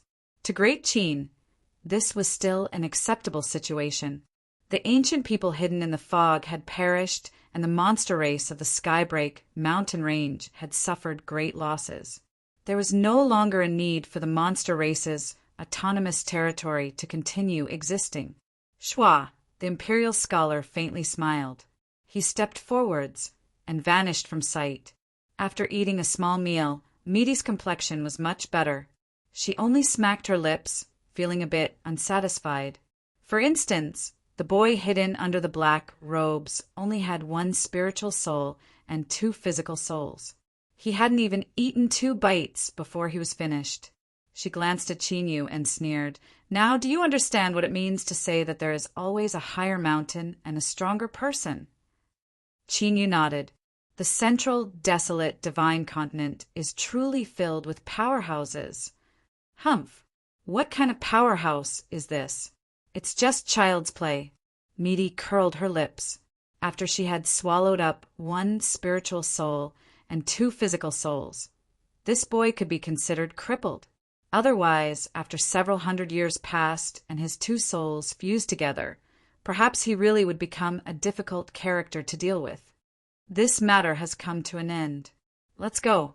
Meaty reached out a hand. Niu Daodu, Yuan Qin, Yuan Hu, and the unconscious Miaoya appeared in front of her. With a snap of her fingers, a faint light flashed on the surface of her palm. A winged flying fish appeared in front of everyone. Its body was now 100 feet long, and it respectfully floated in the air. Meaty was the first to land. Qin Yu grabbed Miaoya. Niu Daodu, Yuan Qin, and Yuan, who were silent.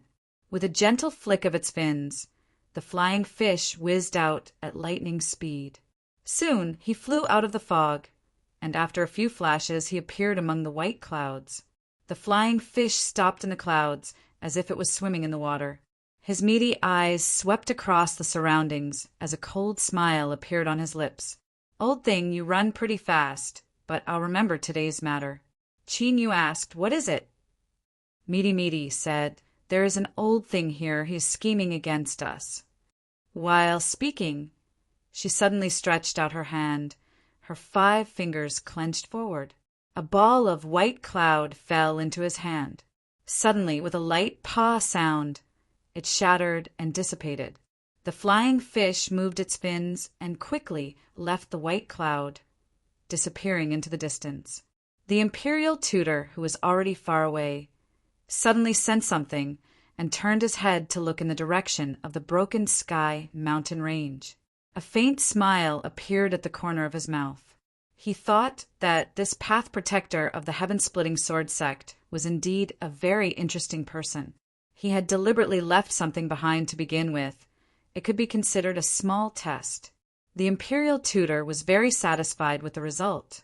The heaven-splitting sword sect had returned to the central, desolate, divine continent. Sooner or later, they would be re-established. If he could make good use of this matter, he would be a good chess piece. In particular, this path protector was so strong, and the successor of the heaven-splitting sword sect. Qin Yu's figure appeared in the imperial tutor's mind, and his smile widened. He didn't know why, but he always felt that this junior left a deep impression on him. In the future, he might be a pleasant surprise.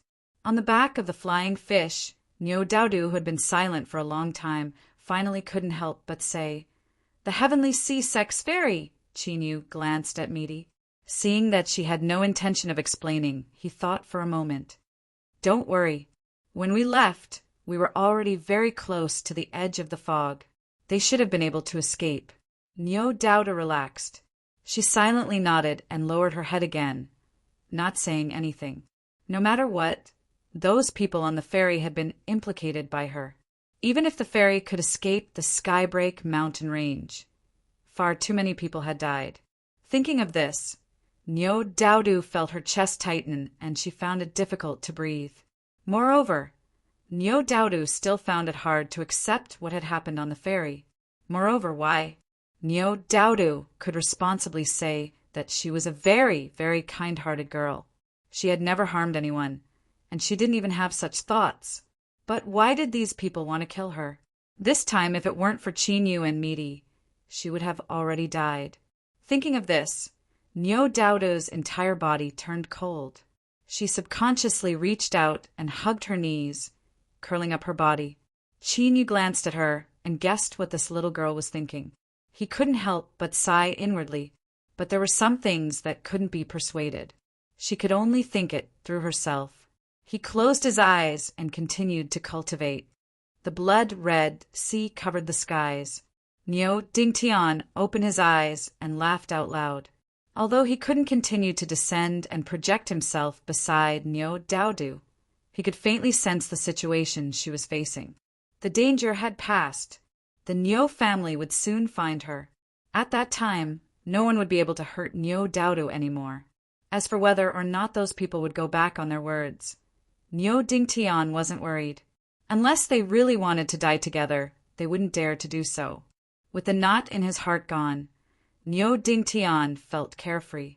He stood up and stared at the blood-red skies above his head. "You're already dead. Do you think you can come back to fight me again? This broken place of yours should be completely destroyed." Boom! Niu Dingtian took a heavy step and soared into the sky. He plunged into the blood sea alone, stirring up countless waves that roared and tumbled. Under the blood sea, phantoms emerged one after another. Looking at the scene in front of them, their eyes darkened. They had to admit that Niu Dingtian's strength was indeed terrifying. He was a human, but not only did he have an exceedingly high cultivation, his body was also strong enough to rival the strongest ancient remnant. It was simply incredible. In addition, they all knew very well that Niu Dingtian's brazen action of being the first to enter the blood sea was also a demonstration to them, or more precisely, a warning. He was warning them not to forget their previous promise. "Make your move." The phantoms dispersed. The next moment, several figures soared into the sky from the sealed small world. It wasn't that they wanted to help Niu Dingtian, but if they continued to watch, the remains of the ancient remnant would be devoured by him alone. Rumble! The blood sea was boiling. One could vaguely see a huge figure floating in the blood sea. This figure was tens of thousands of miles tall, and its arm was like a huge mountain range. The Niu family had arrived. The group of strong men were all tall and burly. Their muscles were bulging, and they gave people a sense of security at first glance. As soon as they saw Niu Daodu, they surrounded her and asked about her well-being. It was obvious that their love for her came from the bottom of their hearts. However, looking at the group of burly men in front of them, talking softly and endlessly, it felt a little strange. They finally remembered that there were outsiders here. Niu Dingshan coughed. He cupped his hands together and said, "We have heard about what happened from Daodu. Thank you for your help. Our Niu family will remember this favor. If you have any needs in the future, you can come to our Niu family. As long as we can do it, our Niu family will not hesitate." His voice was deep and resonant. These matters, little Meaty wasn't interested in paying attention to them. She turned to look at the scenery. Qin Yu faintly smiled. "You are too polite. We have already reached an agreement with old ancestor Niu, so this is what we should do." Niu Dingshan shook his head. "That is a different matter. The old ancestor's favor is his, but you saved my daughter. As a father, I can't do nothing." This was forcing them to do a favor? The Niu family actually had such a habit. Good, very good." Qin Yu thought for a moment. Looking at Niu Dingshan's serious expression, he couldn't refuse. He smiled and nodded. Niu Dingshan smiled. "That's right. A person should have a conscience." Qin Yu's smile stiffened. Luckily, Niu Dingshan had said this to him, so he didn't care about Qin Yu's expression at all. "Then we'll be leaving first. Until we meet again." Niu Daodu squeezed out. She looked at the unconscious Miaoya and bit her lips. "Is she all right?" Qin Yu nodded. "Don't worry. She will be fine." Niu Daodu let out a deep breath. She bowed to Qin Yu and little Meaty. "I haven't had a chance to say thank you. I am truly grateful to you for saving my life." Qin Yu thought for a moment. He didn't know what to say, so he could only smile and nod. The Niu family brought Niu Daodu away with Yuanhu and Yuanqin. Watching the fairy rise into the sky, Qin Yu finally understood why old ancestor Niu was so confident that as long as the Niu family came, they could guarantee Niu Daodu's safety. This group of large fellows didn't just look frightening. They were actually quite frightening. Several of them were peak sovereigns. As for Niu Daodu's father, Niu Dingtian, he had already crossed the threshold of the diviner realm. He was a genuine half-emperor. With such a protective strength, unless a true sovereign descended, no one could even think of touching Niu Daodu. The Niu family was truly fierce. Little Meaty humphed. Now, do you know why I wanted to sell a favor to Niu Dingtian? After this matter, you will be an honored guest of the Niu family. In the future, as long as you don't court death, you can simply mention the Niu family's name and you will be exempt from death. Qin Yu nodded. Miss Little Meaty's foresight is something that Qin Yu deeply admires, but I am very curious. Just what sort of stunning beauty is Niu Daodu's mother? There was a bit of emotion in his voice. Little Meaty thought for a moment. Not only did she not mock him, but she nodded in agreement. In truth, Niu Dingshan's appearance could be described as dignified, but the word handsome was far from being able to describe him. To be able to give birth to such a beautiful daughter like Niu Daodu, no matter how one looked at it, Niu Dingshan didn't seem like someone who would have grass growing on his head. Moreover, there was Niu Dingtian to keep an eye on things. Excluding old Ma next door, the only possibility was that his mother's bloodline was strong enough. However, when he thought about it, he just treated it as a relaxing moment after his tense state of mind. Very quickly, he tossed it aside. Qin Yu glanced at the unconscious Miaoya. Are you all right? Little Meaty curled her lips. Didn't you guarantee Niu Daodu just now? Qin Yu choked. He coughed and said, That's not what I meant. I didn't want the little girl to worry. After all, she is a truly good girl. Little Meaty didn't speak, tacitly agreeing. She looked at Miaoya and said she never succeeded before, but after being struck by 3 arrows this time, she actually grasped the opportunity. There is danger. If she doesn't wake up, she will die. What are the chances? Half. Qin Yu rubbed his chin. It wasn't too low, and no matter how he looked at it, Miaoya didn't seem like someone who would have a short life. Little Meaty turned and walked away. Across from her was a cliff. With a single step, she fell down. Qin Yu reached out a hand, and Miaoya fell into his hand. He followed behind Little Meaty. In the clouds, there was a cheerful cry. A flying fish howled out from the cliff, soaring high into the clouds. Where are we going? Little Meaty thought for a moment. Things have changed a bit. There's no need for us to worry. We'll go straight to the Long Mountain region and find a place to wait. Niu Dingtian. Little Meaty arched an eyebrow. Young Master Qin is so smart. Chapter 1691. Waiting for someone wasn't something that required much skill, especially when the person they were waiting for was Niu Dingtian, a peak elder of the Central Wasteland Divine Continent. As long as he was willing to come, he would definitely be able to find them. So, Qin Yu and Ruru casually found a small city in Mountain Cry region to settle down. Qin Yu cultivated in seclusion for several days. After some hesitation, he pushed open the door and knocked on Ruru's door. She held a bright red fruit in her hand and was happily gnawing on it. She looked at him and said, You finally couldn't help but come looking for me? Qin Yu's heart skipped a beat. Although he understood what she meant, and that wasn't what she said, he still couldn't help but reveal a strange expression. Ruru narrowed her eyes. What are you thinking about?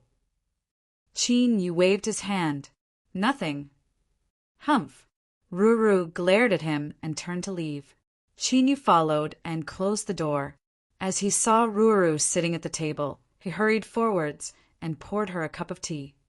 I'm not thirsty. Qin Yu smiled. It represents my sincerity. From the first sentence, he knew that Ruru had already sensed something. He lightly coughed and went straight to the point. I cultivate many supernatural powers, but most of them aren't suitable for my current boundary. In particular, after controlling a small world, I lack methods to fight my enemies. Do you have any suggestions? Ruru rolled her eyes. Why are you asking me? Qin Yu earnestly said, I'll buy on credit. Hearing this, Ruru couldn't help but rub her eyebrows. She thought, this is the same as throwing caution to the wind. Do you have nothing to fear? But looking at Qin Yu's earnest expression, she humphed, tacitly agreeing to buy on credit. She picked up her cup and took a sip. A smile lit up Qin Yu's face. Ruru viciously said, What are you smiling about? Let me tell you, don't even think about reneging on your debt. There will be a time when you will pay back everything with interest. Qin Yu chuckled and nodded.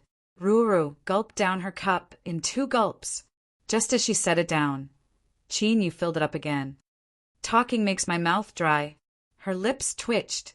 She expressionlessly said, Don't resist, otherwise don't blame me for not reminding you if you get hurt. As she spoke, she reached out and grasped forwards. With a sword cry, 2 long swords fell into her hands. Lowering his head to take a look, Meaty said, The quality is not bad. I will help you temper it and combine the 2 swords into one. However, this matter is somewhat risky. Perhaps in the end, we won't even be able to keep a single one. Qin Yu nodded without hesitation. No problem. Do as you wish. Little Meaty glanced at him. I won't be teaching sword techniques anymore. What I learned before was pretty good. You can find an opportunity to ask them for it yourself. Qin Yu nodded thoughtfully. Also, the power of the 5 elements. The higher your realm, the stronger you will find that the seemingly basic things are often stronger. Pick it up and practice again. I will give you a 5 elements transportation technique, which is more than enough for you to use. The soul-setting divine light is very mysterious. As your cultivation level increases, its power will continuously increase. When you fight with your enemies, if you use it well, you will be pleasantly surprised. Lastly, there's the book that Jiang Huan left behind. Don't just focus on cultivating. Take a good look at it. It's good for you. Sharpening the axe will not delay the work of cutting firewood. Don't you understand this principle? Qin Yu rubbed his nose. He had looked through some of Jiang Huan's book before, but he couldn't understand what was recorded. He recognized every single word, but when he read them together, it felt like they were some sort of heavenly book. However, since Little Meaty reminded him, Qin Yu nodded earnestly.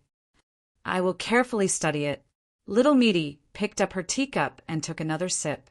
This was her way of seeing him off. Qin Yu understood, but he still couldn't help but ask, Is that all? Little Meaty's face sank. Don't bite off more than you can chew. Young Master Qin, you seem a bit muddled today. What happened to your previous cleverness? If he wasn't in a good mood, he should quickly withdraw. Qin Yu stood up, cupped his hands together, and left. The door closed. Little Meaty clenched her teeth. She looked down at the 2 swords placed in front of her. Just this matter alone required a great deal of effort. This fellow Qin Yu, he only knew how to cause trouble for her every day. On the 15th day of the small city's seclusion, Niu Dingtian arrived. This time it wasn't a projection, but a true big shot of the central wasteland divine continent. In that moment, time and space came to a standstill, covering the entire small city. Everything in the city seemed to be frozen in the river of time. Qin Yu awoke from his cultivation. His eyes shot open, and he discovered that at some unknown time, Little Meaty had appeared beside him. He relaxed. Niu Dingtian, if you want to come, then come. Is there a need to make such a big commotion? Or are you preparing to have a falling out with me this time?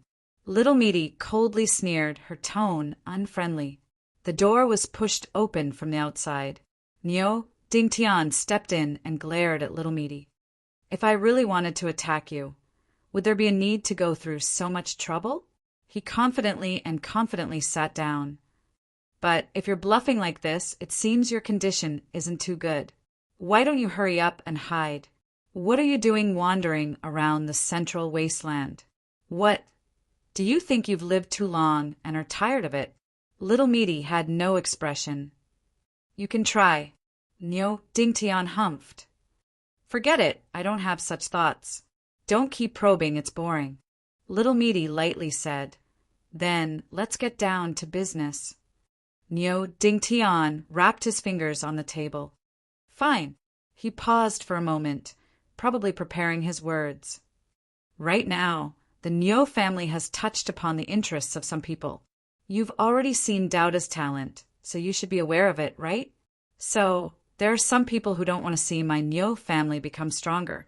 Otherwise, even if I didn't say anything, some people from the 4 sects and 4 families would have abdicated on their own initiative. Little Meaty interrupted him. Can you tell me something I don't know? Qin Yu's heart skipped a beat.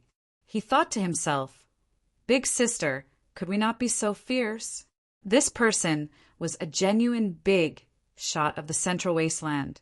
Luckily, Nyo Dingtian didn't seem to care about this at all.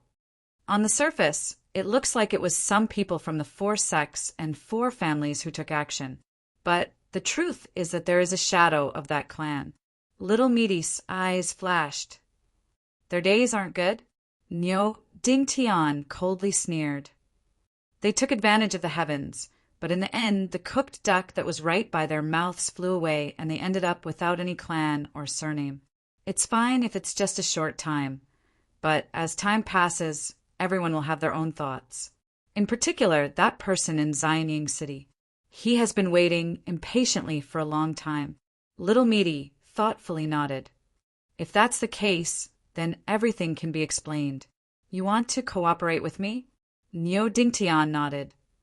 Of course. In this world, there is no one who can scheme against my Nyo family without paying a price. Domineering.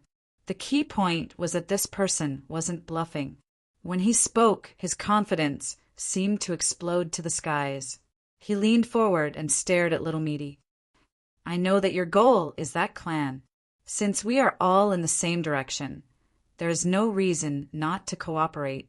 Little Meaty lightly said, I knew you would come so late, so I must have investigated ahead of time. I don't deny what you said, but as for how this matter will be handled, it will be up to us to decide. You can only choose to cooperate. Nyo Dingtian nodded. No problem. When it comes to planning, you are better than me to begin with. I agree. Little Meaty coldly sneered. In front of me, you had best restrain yourself. Do you think the word me is enough to use? Nyo Dingtian choked. He rolled his eyes. Hurry up and say it. What plan do you have? How can I cooperate? Little Meaty glanced at him. Nyo Dingtian, have you forgotten something? Qin, you put in a lot of effort to save Nyo Dowdu. He didn't fulfill the agreement I made with you.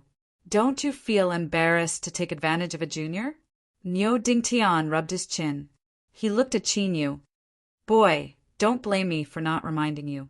I originally wanted to convert your contribution into points for Dowda's husband candidate, so that you could move up a few ranks. So think carefully. Do you want the reward, or do you want the chance to become my Nyo family's son-in-law? Qin Yu stood up and cupped his hands. This junior doesn't dare to covet Miss Dowdu. Nyo Dingtian snorted. He looked at Qin Yu as if he had gone blind. He flipped his hand and took out something that looked like a jade bead. He threw it at Qin Yu. Boy, we're even. Qin Yu caught it with both hands. He looked at Little Meaty and saw her nod. He cupped his hands together and bowed once more. I don't dare to refuse an elder's gift. It would be impolite of me to refuse. Nyo Dingtian's lips twitched. Little Meaty's eyes flashed with a smile. Nyo Dingtian, tell me everything you know about the situation in the Central Desolate. Nyo Dingtian's expression was solemn. He thought for a moment and then slowly explained the current situation in the Central Desolate. With his cultivation and status, he was nearly omniscient. Even after 4 hours, Little Meaty closed her eyes, not saying a single word. Niu Dingtian's mouth and tongue were parched. He picked up a cup of tea and looked at Qinyu with a slightly better expression than before. This boy's eyesight wasn't bad. But why was he so blind when facing Niu Daodu? Before this, he really did have the thought of investigating him. After all, the 9 bens heaven-span great Tao was extraordinary. Moreover, it was someone who was valued so highly by this person. No matter how he looked at it, it was worth investing in. After drinking his tea, Niu Dingtian thought for a moment and then said some more things that involved some secret information. He used some methods to say these words. Qinyu only saw Niu Dingtian's mouth move, but didn't hear a single sound. This left him a bit speechless. Big boss, couldn't you just hide it a little? For better or worse, you should at least maintain your self-esteem. All right, that's all.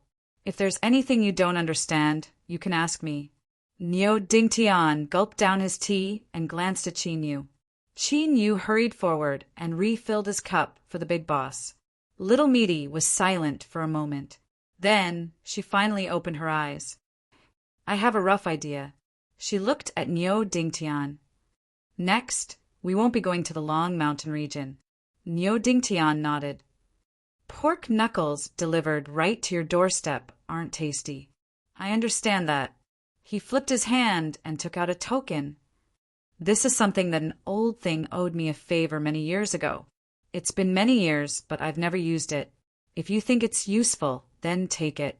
Little Meaty glanced at it. She reached out and took it. She weighed it in her hands. It looks like you also approve of my plan. If there's nothing else, then it's settled. Qinyu's eyes widened. He was left speechless. What was settled? The two of them had only whispered a few words, and one of them spoke while the other listened. Besides that, there was no other communication. How could it be settled? I don't even know anything. Niu Dingtian stood up. All right, if there's anything, you know where to find me. I'll be leaving first. There's something I need to do, and I'll add fuel to the fire. Shua. Stepping out, Niu Dingtian vanished from sight. In the next moment, time and space in the small city began to flow once more. The people in the city continued with what they were doing just now, completely unaware of what was happening. Niu Daodu glanced at Qinyu. We should also leave. After checking out of the room and leaving the small city, Niu Daodu summoned the flying fish. The two of them sat on it, and the flying fish soared into the skies. Qinyu coughed. Let's go to Swallow Mountain. Since the heaven-splitting sword sex sign has already appeared, we might as well use it. Little Meaty lightly said. Qinyu rubbed his face. Can you explain in more detail? Little Meaty said, I suggest that you take advantage of this time to cultivate, especially in the aspect of swordplay. Strive to reach a decent standard. Otherwise, if you are beaten to death, don't blame anyone else. Qinyu felt a bit of a toothache. It's more dangerous than the fairy. Little Meaty nodded. Qinyu took a deep breath. He sat down cross-legged and his consciousness entered his soul space. The sun and moon rose in the east and set in the west. Their light shined in all directions. Qinyu didn't feel any discomfort. Rather, he felt warm and comfortable. Purple moon, blue sun, I have come to learn swordplay from you. Little Meaty had said that Qinyu's swordplay wasn't bad, but the truth was that the only swordplay he had truly studied was the sun and moon swords. As for purple moon and blue sun, they were the key to him being able to use this sword. Shua, Shua. Two figures appeared in front of him. They respectfully bowed. Greetings, master. Their voices were respectful. Qinyu waved his hand. There is no need to be so polite. Blue Sun shook her head, her expression still cold. Etiquette cannot be discarded. She lifted a hand. A small sword condensed, its entire body shining with a golden light. This servant's swordplay is the extreme Yang sword art. Purple Moon smiled. She also condensed a small sword. This servant's swordplay is the extreme Yin sword art. Master, please focus. Whoosh, whoosh. Two sword phantoms instantly submerged into Qin Yu's soul. His consciousness trembled and he withdrew from his soul space. Countless memories appeared in his mind. The extreme yin and extreme yang sword arts began to rapidly evolve. This was an inheritance technique that only the peak sects were able to control. It was used by an elder of the sect to directly brand supernatural abilities into the soul of a disciple. Of course, the cultivation of the person who did this would greatly influence the final result. Thus, taking someone as a master was also a technical matter. As for Purple Moon and Blue Sun, they were existences with astonishing origins and had existed for a long time. As for their inherited sword arts, they had already perceived them to a transcendent boundary. When the two of them displayed the divine transmission technique to Qin Yu, they had transmitted their true essence to him. As Qin Yu closed his eyes and concentrated on absorbing the sword arts, the figures of Purple Moon and Blue Sun appeared in his soul space. They bowed together. The spirits of the extreme Yang Star and extreme Yin Star palaces greet you. Little Meaty's voice echoed out in his soul space. Remember, starting from today, you only have one master, Qin Yu. The extreme Yang Star and extreme Yin Star palaces have been destroyed, and there is no possibility of them ever reappearing. Purple Moon and Blue Sun revealed a sad expression. Yes, this servant understands. Very good. Little Meaty's voice vanished. Chapter 1692. On the way to Yanran Mountain, a great uproar broke out in the divine central continent. Niu Dingtian, the ancestor of the Niu family and the #1 rogue cultivator, had brazenly killed the Shu family of the Changshan region. The entire massacre only lasted for a short period of time. The entire Shu family, from top to bottom, from young to old, were completely annihilated. His methods were cruel and bloody. After that, Niu Dingtian fought with the Changshan region lord, who had rushed over after hearing the news, and forced him to flee, weeping blood. This matter spread at an astonishing speed. All the forces of the divine central continent kept silent. The weak dared not speak carelessly, lest they invite trouble. As for the experts, they vaguely knew the reason why Niu Dingtian had attacked so violently and with such a bloody method. As for the so-called region master of the Changshan region, everyone was well aware of what he was. For a time, the seemingly peaceful divine central continent was surging under the table. No one knew what Niu Dingtian, who had always been difficult to deal with, would do this time. And all this restlessness and uneasiness were transmitted through secret channels to a specific target. That clan. They were the ones who first proposed the scheme against the Niu family, and some of the people from the 4 sects and 4 families were persuaded. Now, not only had they drawn water with a sieve, but they were also stained with blood. As the mastermind of the Niu slaughter incident, they would naturally be blamed. At the same time, many ripples spread within the 4 sects and 4 families. After this incident, the Niu family would be on guard. Unless they went to war, there was almost no chance of success. And once Niu Daodu grew up, the strength of the Niu family would skyrocket, and they could choose to establish a sect and directly occupy one of the 4 sections. Even if they didn't establish a sect, the Niu family could naturally take one of the 4 family spots. Such a Niu family naturally made some people in the 4 sects and 4 families restless, especially in the Niu slaughter incident where they had played a certain role. And this restlessness would turn into doubled anger, which would continue to be exerted on that clan, forcing them to think of a way to deal with the current crisis. Otherwise, in the period before the rise of the Niu family, some people in the 4 sects and 4 families would desperately think of ways to improve their strength. And the best and most direct way to strengthen oneself was to devour others.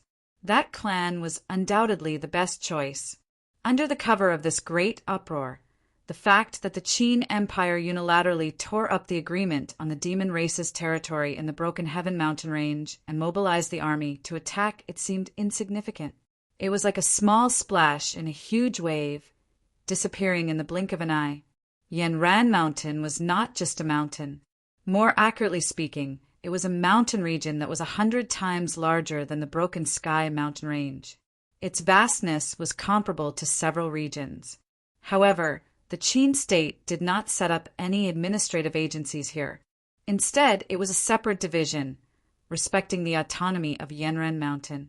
The reason for this was not only because Swallow Mountain had more than half of the powerful sword sects of the central, desolate, divine prefecture.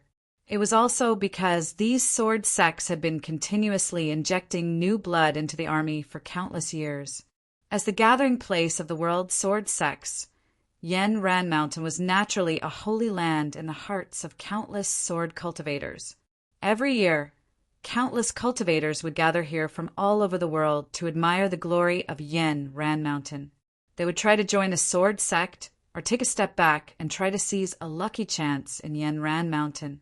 Apart from a few extremely lucky people who could find the cave abode of a certain senior sword immortal in Yanran Mountain, most of these opportunities came from the long-abandoned sword sect mountain gates. The river of time surged without stopping. No matter how powerful or prosperous a sword sect was in the past, it could not stop the passage of time. There would always be some sword sects that gradually fell into desolation, eventually falling into the dust and becoming history. According to the agreement between the sword sects of Swallow Mountain, all sword sect ruins were open to the public. As long as one paid a toll, they could enter and explore. Of course, the process was dangerous. Even if they died, it had nothing to do with them. A large ferry slowly flew toward Swallow Mountain. When it was still a distance away, one could see sword lights flashing from time to time in the vast mountain range below them. Some whistled into the distance, some soared into the sky, and some soared into the sea of clouds. Even though the distance was very far, one could still feel the cold sword intent. This caused the people who were already standing on the deck of the ferry to reveal expressions of yearning. Swallow Mountain, I finally arrived. Even if I die here, I will have no regrets. A white-haired, old sword cultivator's face was covered in tears. His body was trembling from excitement. When the surrounding cultivators saw this, they did not mock him. Instead, they felt sad and emotional. The central, desolate, divine continent was far, far too large. It was so large that even if they were born in this world, if they didn't have a certain level of cultivation and wealth, it would be impossible for them to cross such a great distance and arrive at this holy land for sword cultivators. How many sword cultivators would hear their elders mention Swallow Mountain when they were young? But when their hair turned white and their eyes sunken, it was impossible for them to come here. They could only rely on their imaginations to pass down everything about Swallow Mountain, telling their descendants or disciples that if they had a chance in the future, they had to go to Swallow Mountain. Passed down from generation to generation, this place became a mark in the hearts of all sword cultivators in the central desolate. If they went to Swallow Mountain, whether or not they obtained any harvests, they had to go there. Only then would they not waste their time cultivating the sword path. As Chinyu listened to the old sword cultivator's sobs and looked at his excited and longing face, his heart stirred.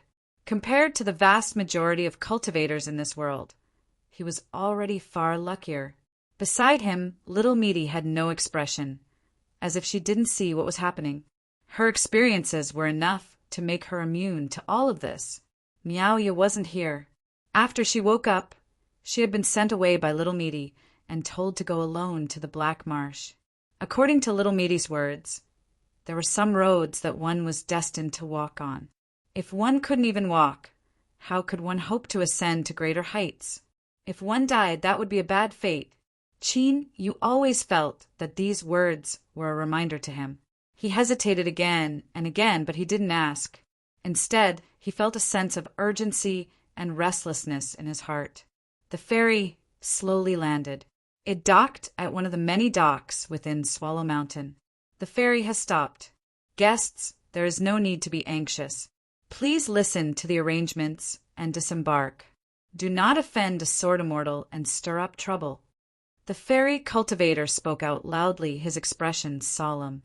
This wasn't some alarmist talk. Before this, there had been some unlucky fellows who had hurriedly rushed down from the ferry and ended up bumping into a sword cultivator of Swallow Mountain. This was seen as a provocation, and they were cut down. Even if they died, they would have died in vain. Moreover, there were hundreds of large and small sword sects within Swallow Mountain, and there were countless sword cultivators. It was impossible to find the murderer. Moreover, even if they took a step back and found the murderer, so what? Sword cultivators were fierce and terrifying creatures. It was already good enough if they didn't take the initiative to find trouble with them. No one was willing to provoke them. Everyone obediently listened to the fairy cultivator's arrangements and disembarked. Of course, there were exceptions. Several sword cries sounded out. They held out from the ferry and flew towards the boundless Swallow Mountain. The sharp sword intent undoubtedly indicated that this person was a sword cultivator of Swallow Mountain. For a time, there were several cries of alarm. Several youths were overjoyed. They never imagined that the kind-looking old cultivator who had been chatting with them was actually a high and lofty sword immortal. Didn't this mean that they were fated with sword immortals? As they thought of this, the joy on their faces deepened. The surrounding people all looked at them with envious gazes. It wasn't just one or two cases of being chosen by a sword immortal on the ferry and being accepted into a sword sect after a test. Some sword sects would even send people to the ferry to search for good seedlings ahead of time. Yu glanced at the happy faces of the several youths and subconsciously nodded. There was a young girl and a young man. Their talents weren't bad. Little Meaty curled her lips. Your own sword Dao is still half-baked, so don't comment on it. Yu was embarrassed. Then he had a helpless expression. He thought to himself, you big shots just do as you please. Why aren't you willing to consider my face? Disembark, disembark. The pier was as lively as ever. It wasn't any different just because this was a holy land of the sword Dao. After all, sword cultivators were also people. They needed to eat and drink, and cultivation also consumed resources. Where did the resources come from? Of course it was by relying on immortal money. Otherwise, no matter how blessed Swallow Mountain was, it would have been destroyed by generations of sword cultivators. Otherwise, why would one need to pay a considerable amount of immortal money to enter Swallow Mountain? Most of the items sold on the docks were related to sword cultivators. For example, there were some sword techniques of unknown origin, and most of them were incomplete. There were also some immortal swords that had been buried underground for many years just by looking at their appearance. The stall owners had bragged about them to the heavens. Of course, there were all sorts of sword cultivator souvenirs and imitation swords made by famous sword immortals. They were bought by wave after wave of sword cultivators, harvesting money year after year. Yu and Little Meaty didn't have any intention of strolling around the pier. After leaving the ferry, they continued forwards. But just as they were about to leave the pier, Little Meaty suddenly stopped. She turned to look at a roadside stall. Comparatively speaking, this location wasn't too good. Most of the people that disembarked from the ferry had already spent their money here. And before leaving Swallow Mountain, because they had already experienced impulsive spending once, cultivators would restrain themselves a great deal. This also led to a skinny old man setting up a roadside stall that hadn't opened for business yet. Just as he was thinking about whether or not he should grit his teeth and rent a better location, his eyes suddenly brightened. He hurriedly beckoned. 2 customers, please come over and take a look. I sell all sorts of treasures at a low price. I'm not deceiving anyone. Little Meaty walked over. She reached out a hand and picked up a badly decayed and rusty short sword. How much? The old man remembered everything on the stall. He had an impression of each and every one of them. This was also the most basic professional accomplishment of a stall owner. 3 months ago, he had traded half a pot of inferior wine for this sword from an old drunkard. He originally thought that he could make a bit of money from its appearance.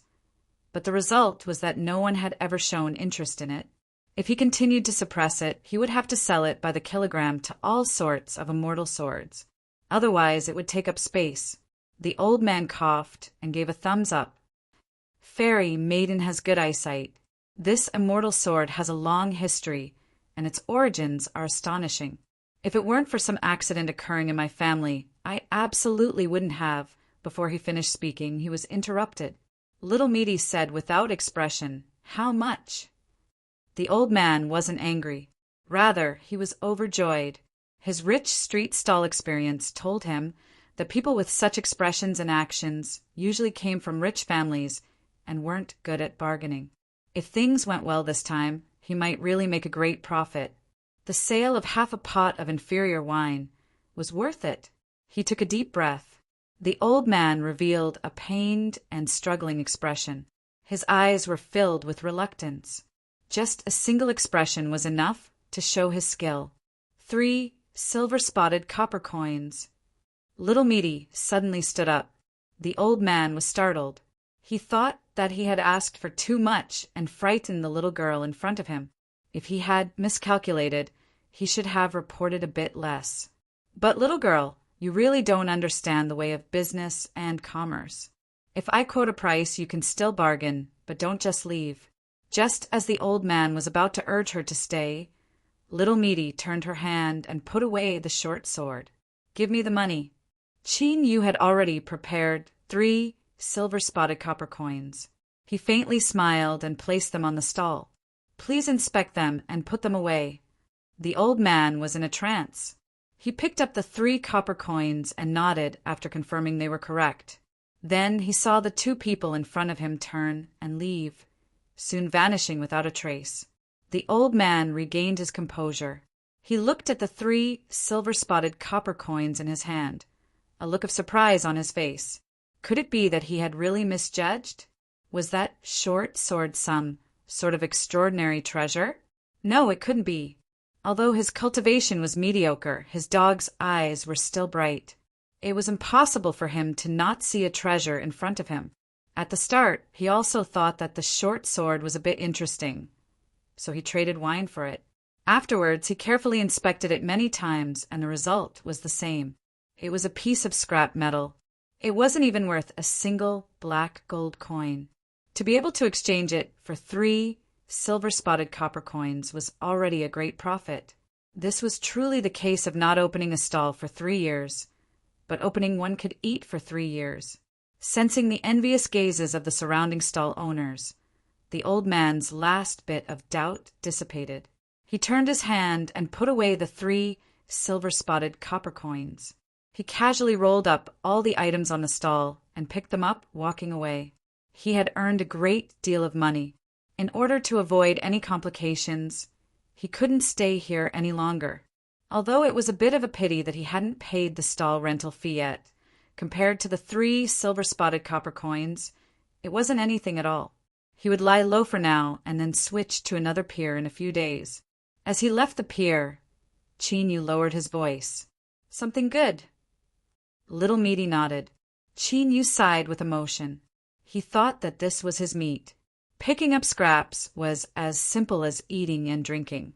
Moreover, he didn't feel any excitement afterwards. Just how many scraps had she picked up in order to cultivate to such a level? Just thinking about it left him envious. Not too far away was the entrance to Swallow Run Mountain. Of course, the entrance was only a sign. One could also enter from other places. But if one didn't pay the toll fee and ran into the sword cultivators of Swallow Run Mountain, they might just glance at them and forget about it. But if their luck was bad and they ran into a sword immortal that wasn't easy to talk to, then a single glance might be enough to send their head flying. Thus, no one was willing to try their luck. Although the toll fee wasn't small, it couldn't be compared to their own lives. Chin Yu went to pay the money. He consciously took care of these trivial matters. Then he couldn't help but miss the days when Yang Fanshan was here. It was easy to go from frugality to extravagance, but difficult to go from extravagance to frugality. These words weren't deceiving him. When he was paying the toll fee, he encountered an accident. The old sword cultivator who had come to Swallow Run Mountain on the same ferry had an ashen face. He didn't have enough money. Even though he had been frugal on the ferry, he still couldn't pay the toll fee. Far too much time had passed. It had been so long that the toll fee passed down by the old sword cultivator's ancestors had risen again and again. On the other side, a female sword cultivator responsible for collecting the toll fee revealed a look of unwillingness. She wanted to say something, but was stopped by a glance from her companion. The rules of Swallow Run Mountain were set by all the sword sections. Although the two of them were in charge of this mountain gate, they didn't have the qualifications to break the rules. Chapter 1693. The old sword cultivator turned around and staggered away. Qin Yu arrived in front of the two sword cultivators. He calmly said, 3 people. After paying the immortal coin and receiving the mountain pass from Swallow Run Mountain, Qin Yu turned and left.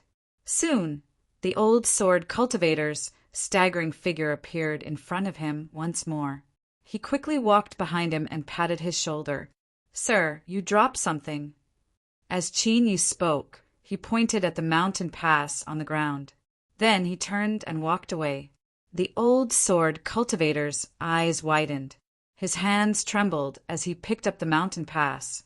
Then he suddenly thought of something and looked up. However, he couldn't find that person anymore. Tears appeared in his eyes. He sniffled and walked towards the entrance.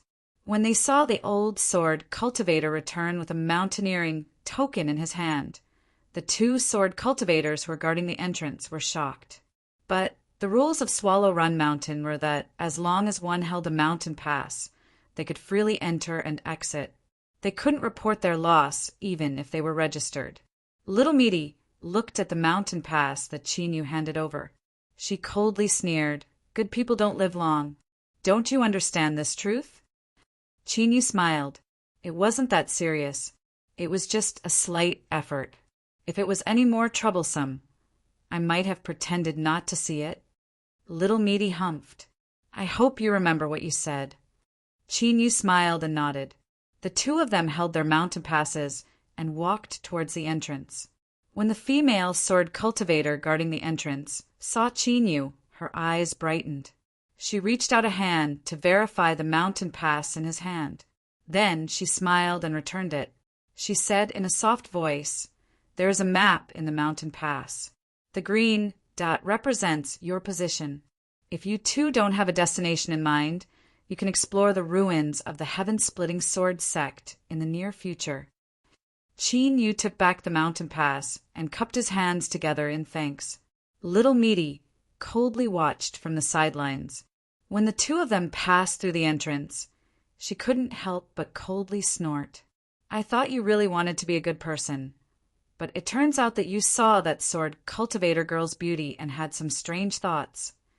Qin Yu wryly smiled. He rubbed his nose. He was already immune to Little Meaty's strange thoughts and knew how to deal with them. Little Meaty sneered several more times. Seeing Qin Yu pretend to be deaf and mute, she could only bitterly give up. But she had already decided that in the future, this female sword cultivator would be blacklisted.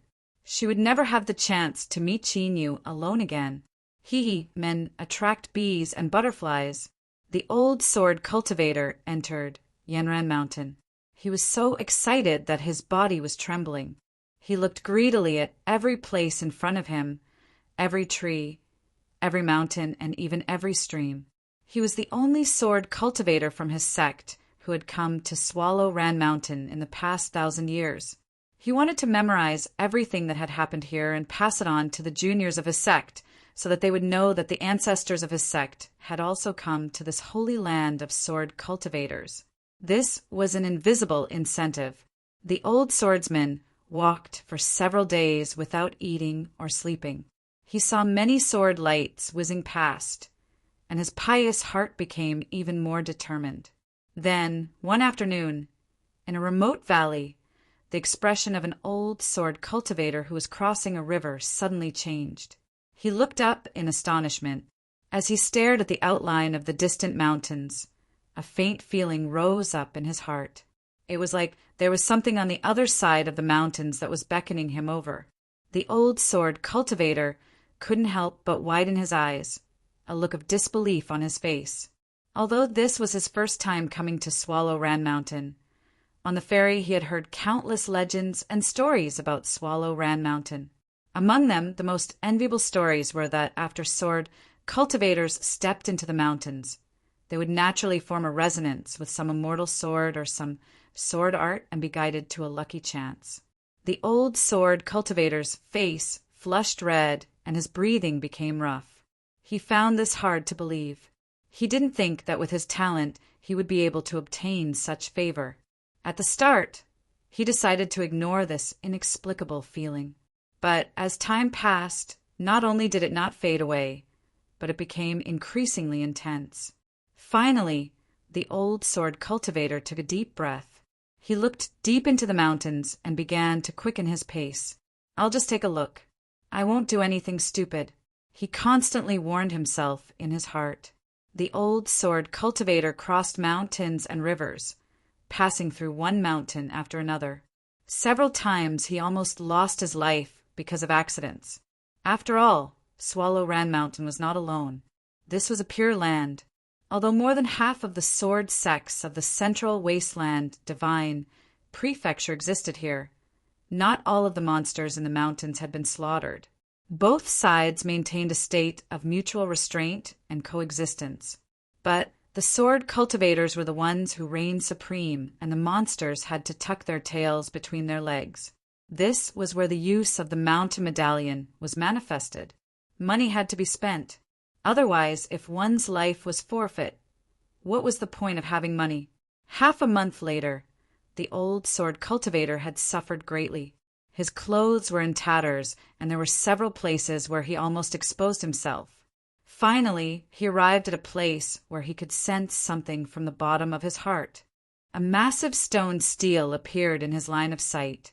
It was clear that no one had taken care of it for many years, and that it had experienced a serious disturbance. The surface of the stone stele was covered in sword scars and a thick layer of moss. Even so, this could not hide the 4 words on the front of the stone stele: Heaven's Splitting Sword Sect. Every word was filled with an imposing momentum. Even though it was covered in dust, when one looked at it, they still felt a stabbing pain and could not help tearing up. The old sword cultivator seemed to have been struck by a sword. His chest had been pierced through, and he emitted bursts of pain.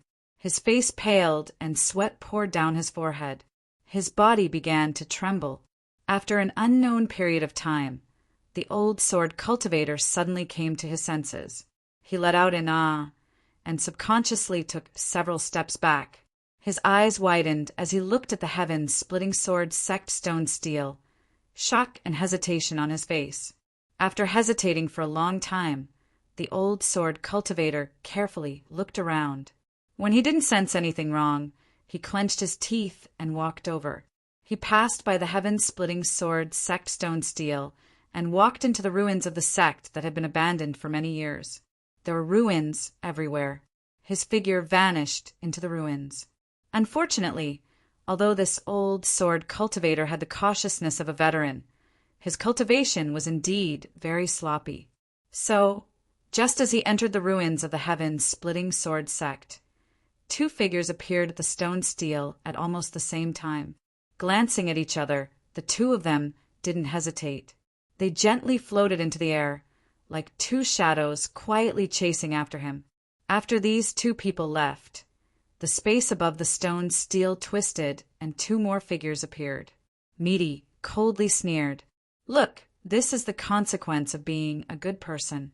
If he couldn't enter Swallow Sky Mountain, he might have been able to safely return home. But now, humph humph, that's hard to say." Chin Yu rubbed his nose. He had to admit that what Meaty said was the truth. Cough. What I am more curious about is just what lucky chance did this old Mr. obtain? As he spoke, he pointed a finger at himself and Meaty.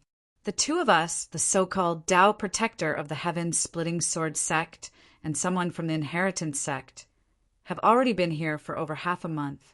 But there hasn't been any movement at all. It really is a bit embarrassing. Moreover, I think that since you want to impersonate someone, it would be best if you mix the real and the fake. That way, it would be much more believable. Meaty coldly sneered. If you want to save someone, then just say so.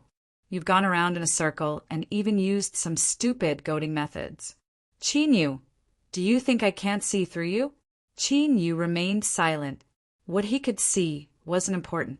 As long as it was effective, that was fine. Humph. Meaty coldly sneered. She grabbed Chinyu and stepped into the gates of the heaven-splitting sword sect. Open your eyes wide. I will let you see just what it means to broaden your horizons. As the old sword cultivator entered the heaven-splitting sword sect, his senses became much clearer, almost forming a kind of impatient urge. He didn't pause at all as he rapidly moved through the ruins. Of course, as he had said before, although his cultivation was an errand, he still had the cautiousness of an experienced veteran. He didn't reveal any of this. Along the way, he encountered many cultivators that wandered through the ruins of the heaven-splitting sword sect in search of lucky chances. None of them noticed him. As he moved forwards, he encountered fewer and fewer cultivators. When he looked all around and saw that the only one left was the old sword cultivator, he finally stopped. In front of him was a collapsed building. There were only some badly damaged traces left. But these traces spoke of its former glory and boundless momentum. The old sword cultivator took a deep breath. His eyes were filled with disbelief and a bit of longing. He reached out a hand and grasped forwards. Hum! The cry of a sword echoed in his ears. In the next moment, a sword shadow pierced through the ruins and held into his hand. His fingers gripped the flying sword. The old sword cultivator shivered and tears streamed down his face. At this moment, he suddenly felt as if this sword was a part of him. It was like he had finally found something that had been lost for many, many years. This feeling was far more touching than meeting a loved one that had been lost for many years, leaving him unable to maintain his composure. Suddenly, there was the cry of a sword. The old sword cultivator was startled. He turned around and said, "You too, can you come out?" Two figures appeared in the air. As they looked at the flying sword in the old sword cultivator's hand, their eyes blazed with heat. One of them chuckled. "Old mister, you really have a good lucky chance.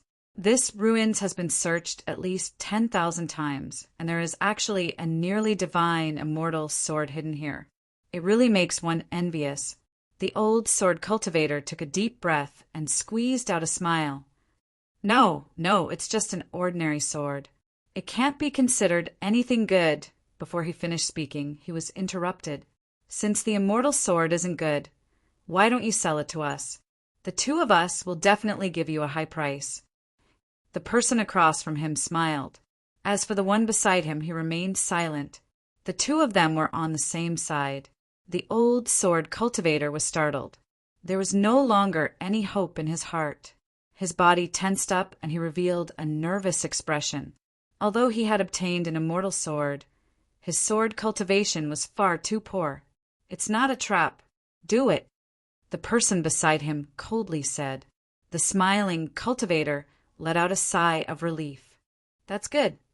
He smiled and stepped forwards, a kind expression on his face.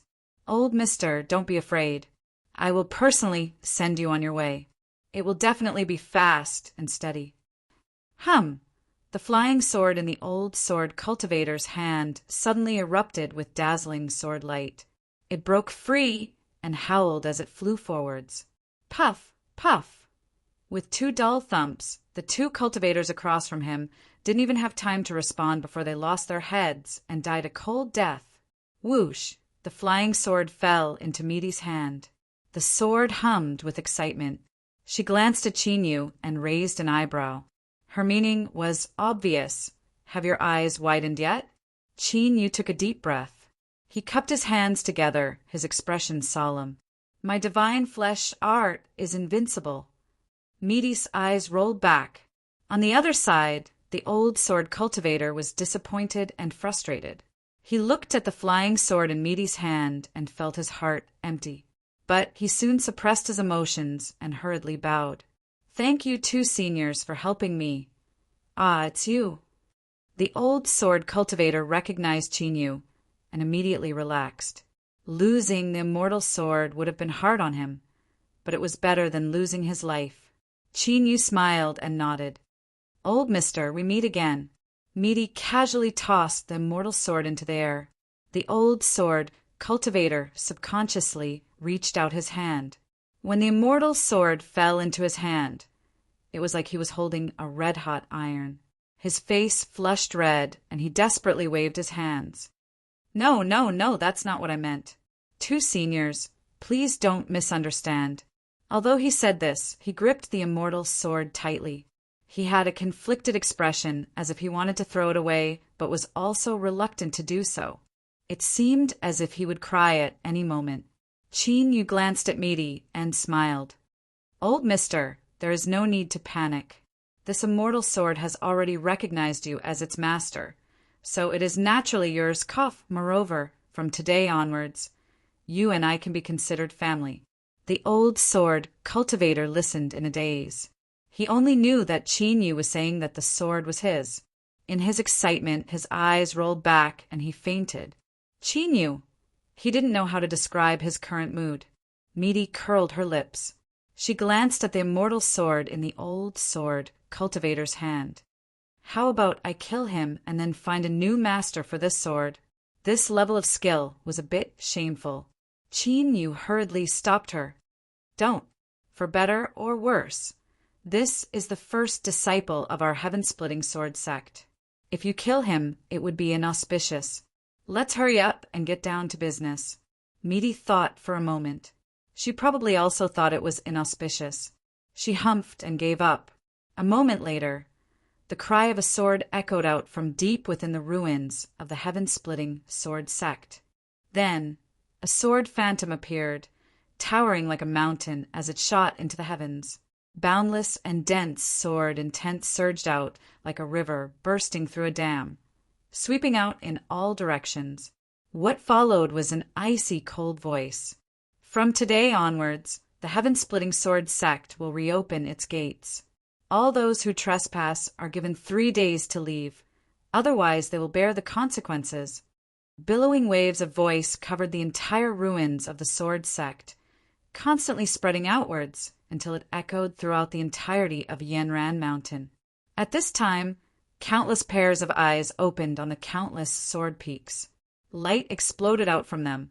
Chapter 1694. Life was full of ups and downs. Moreover, it was a sword sect with a deep foundation and countless trump cards. This was the principle of a centipede dying but not falling down. There were hundreds of sword sects in Yanran Mountain, each of which had been passed down to this day. They had seen many revivals.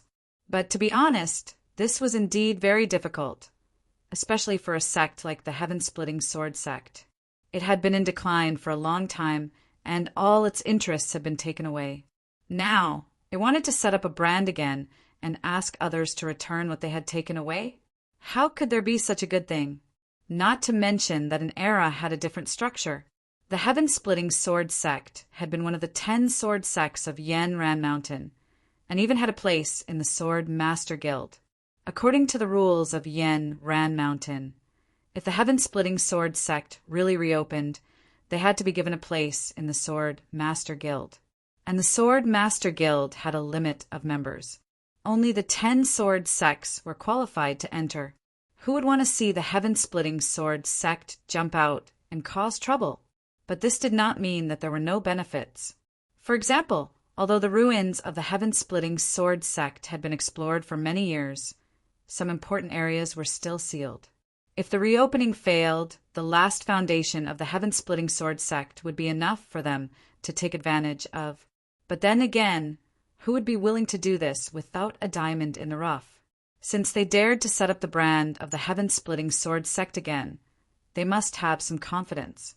They might be the first to go up and take the lead, but they might not be able to gain too much of an advantage. If they were careless and died there, they might lose face and become a stepping stone for others. Fortunately, the The people in Yen Ran Mountain were most concerned about the reopening of the heaven-splitting sword sect, and most afraid of it. They were also the people they least wanted to see. They only needed to be patient and wait patiently to see what would happen. If it was a soft persimmon, then they would just laugh. If it was a hard persimmon, then they would laugh. What was so hard about it? Sword cultivators were people too. Traces of sword intent rose in the ruins of the heaven-splitting sword sect. The sect's sword formation, which had long been damaged, actually showed signs of revival.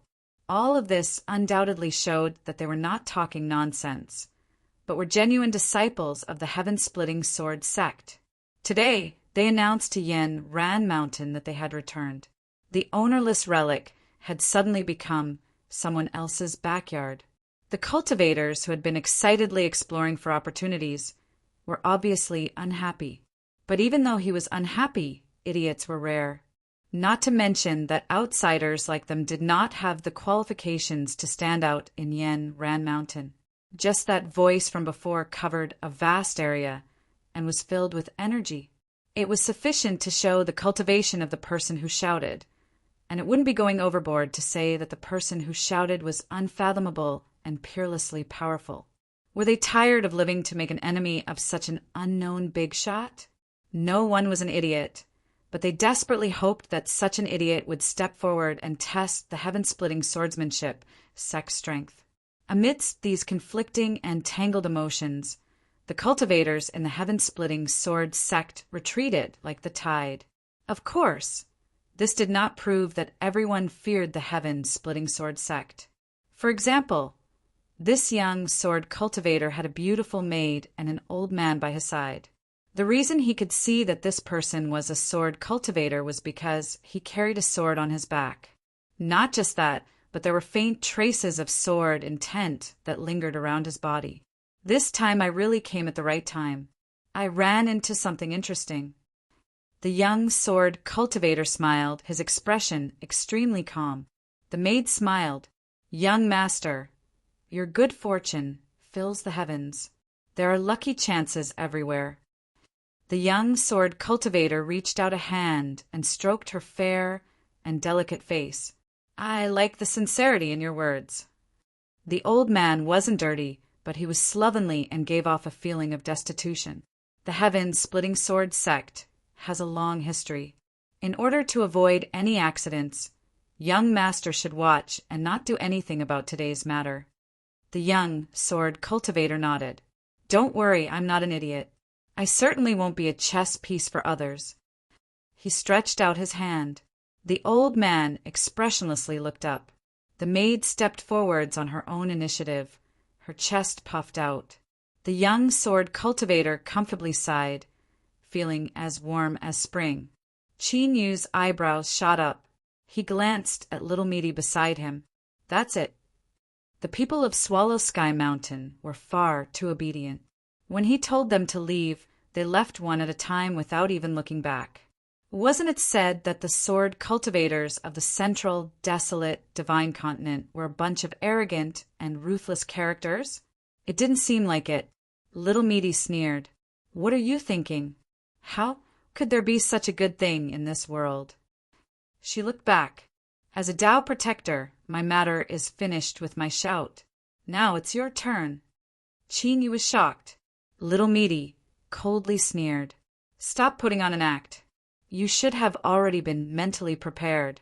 Since you are someone from the heaven-splitting sword sect, you should be the main force in reopening the sect." Qin Yu rubbed his face.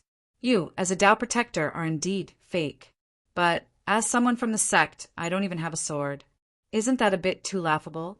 Little Meaty humphed. "I knew you had something to do. But your sword isn't ready yet, so you can't use it right now." Qin Yu arched an eyebrow. Little Meaty said, "Those that jumped out first are all small fries. If you can't even deal with these people, then how can you be someone from the sect? I'll just run away with you as soon as possible so that we don't lose face and waste our time here." Qin Yu's complexion was heavy. "Are you saying that the true trouble hasn't arrived yet?" "Of course." Little Meaty gloated. Do you really think that the title of someone from the sect is easy to accept? Since you borrowed someone else's name and obtained their sect, you will have to shoulder the corresponding responsibility. Qin Yu took a deep breath, a thoughtful look on his face. Little Meaty narrowed her eyes. Are you trying to persuade me to leave? Cough. Qin Yu had a calm expression. What are you saying? How could I possibly think that? I just think that it's a bit strange that we've gone through so much trouble and taken such risks. Little Meaty coldly sneered. The plan has already been made. Before we can confirm that we have failed, we can only continue. As for when we will fail, that is up to me. I advise you that if you have such idle thoughts, you might as well sharpen your sword before the battle. For better or worse, you are someone from the heaven-splitting sword sect. Although you don't have a sword in your hand, you still need to bring out some skills of the sword path. Otherwise, how will you put on a show? Qin Yu felt that this was far too difficult. At Swallow Run Mountain, the first person to eat a crab had arrived. His clothes fluttered in the wind, and his appearance was extraordinary. Looking at him, the word sword immortal automatically appeared in one's mind. His appearance was indeed extraordinary, and this sword cultivator absolutely had sufficient reason to move against the heaven-splitting sword sect. His ancestor had been bullied by the heaven-splitting sword sect, and many of his people had been killed. Now, your heaven-splitting sword sect wants to reopen their sect at Swallow Run Mountain, and I have come to add insult to injury. Is this wrong? He had a standpoint, he had a reason, it was perfect. The Heavenly Cycle Sword sect had truly chosen a good candidate. That's right. While the majority of the foreign cultivators were still confused or immersed in the excitement of watching a lively show, the local sword cultivators of Swallow Run Mountain had already sensed something. It wasn't because they all knew the sword cultivator in front of them, nor was it because they had some evidence. For instance, Niu Dingtian had brazenly slaughtered the entire Long Mountain region's Shu family, up and down. Besides witnesses, what other evidence could he bring out? But this wasn't important. What was important was that he had killed them, and he had killed them without mistake. The heaven-splitting sword sect wants to reopen their sect. I, Wang Cheng, will never allow it. His shout, combined with the rumbling of the sword in his hand, was truly astonishing. The eyes of the cultivators, watching from afar, brightened. Only if the person who came had enough strength would it be interesting. Weaklings would die as far as they could. Then they watched helplessly as Wang Cheng strode into the entrance of the heaven-splitting sword sect. After that, there was no after. There was no movement, and not even the tiniest bit of aura was emitted. Sword cultivators had always been known for their astonishing killing power, and their actions were world-shaking. But when they fought, it was impossible for there to be such a silent silence. Something must have happened. A quarter-hour passed, and Wang Cheng still hadn't come out. The entrance ruins of the heaven-splitting sword sect were still as quiet as before. The result was self-evident. Everyone's eyes fell on the entrance of the heaven-splitting sword sect, revealing grave expressions. Although Wang Cheng was just a nameless sword cultivator in the Yan Ran Mountain, to be able to kill him without making a sound was not something an ordinary person could do. Many people thought of the most powerful means of the heaven-splitting sword sect in the past, and their faces grew more and more solemn. If it was really as they thought, the heaven-splitting sword sect that had made a comeback today and reopened its gate was really not to be trifled with. Wang Cheng had fallen, and there was a second Li Cheng, a third Sun Cheng, a fourth Ma Cheng. On the second day after the heaven-splitting sword sect made the announcement, there was an endless stream of people entering the gate. But without exception, once they entered, they never came out. And they were all the same as the first Wang Cheng, like a stone sinking into the sea, like water falling into the sand. There was no movement at all. But the problem was, as time passed, the strength of the sword cultivators became stronger and stronger, but the result was still the same. This was really a little scary. In the Yan Ran Mountain, there was an unspoken rule. The sword sect that had reopened its gate had to regain control of the gate within 3 days. Only then could it be considered to have gained some initial footing. The most direct manifestation of this was, of course, to completely expel all outsiders that stepped into the gate. Thus, when little Meaty made the announcement and gave a deadline of 3 days, it wasn't because she was patient, but because this was the rule.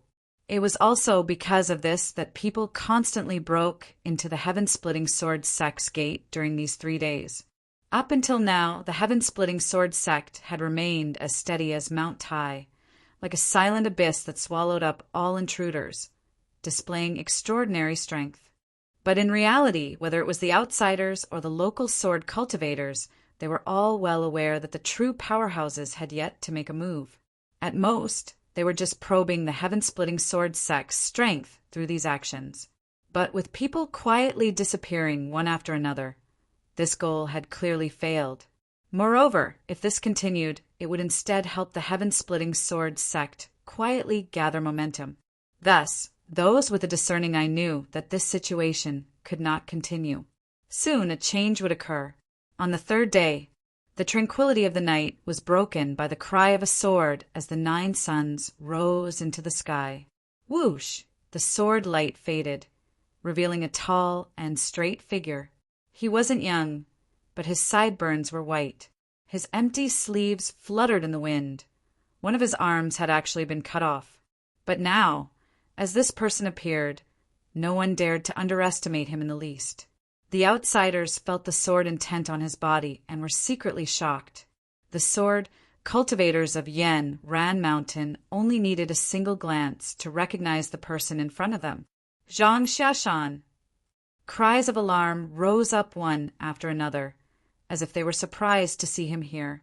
Chapter 1695. Without a doubt, Zhang Xiashan was a very famous sword cultivator of Swallow Mountain, and in this world, fame was equal to strength. There was no need to doubt this. Hearing the cries of alarm from all around, the eyes of the cultivators outside began to brighten. Entering Swallow Mountain, regardless of whether or not there were any harvests, just being able to witness the reopening of the heaven-splitting sword sect was worth the price of the ticket.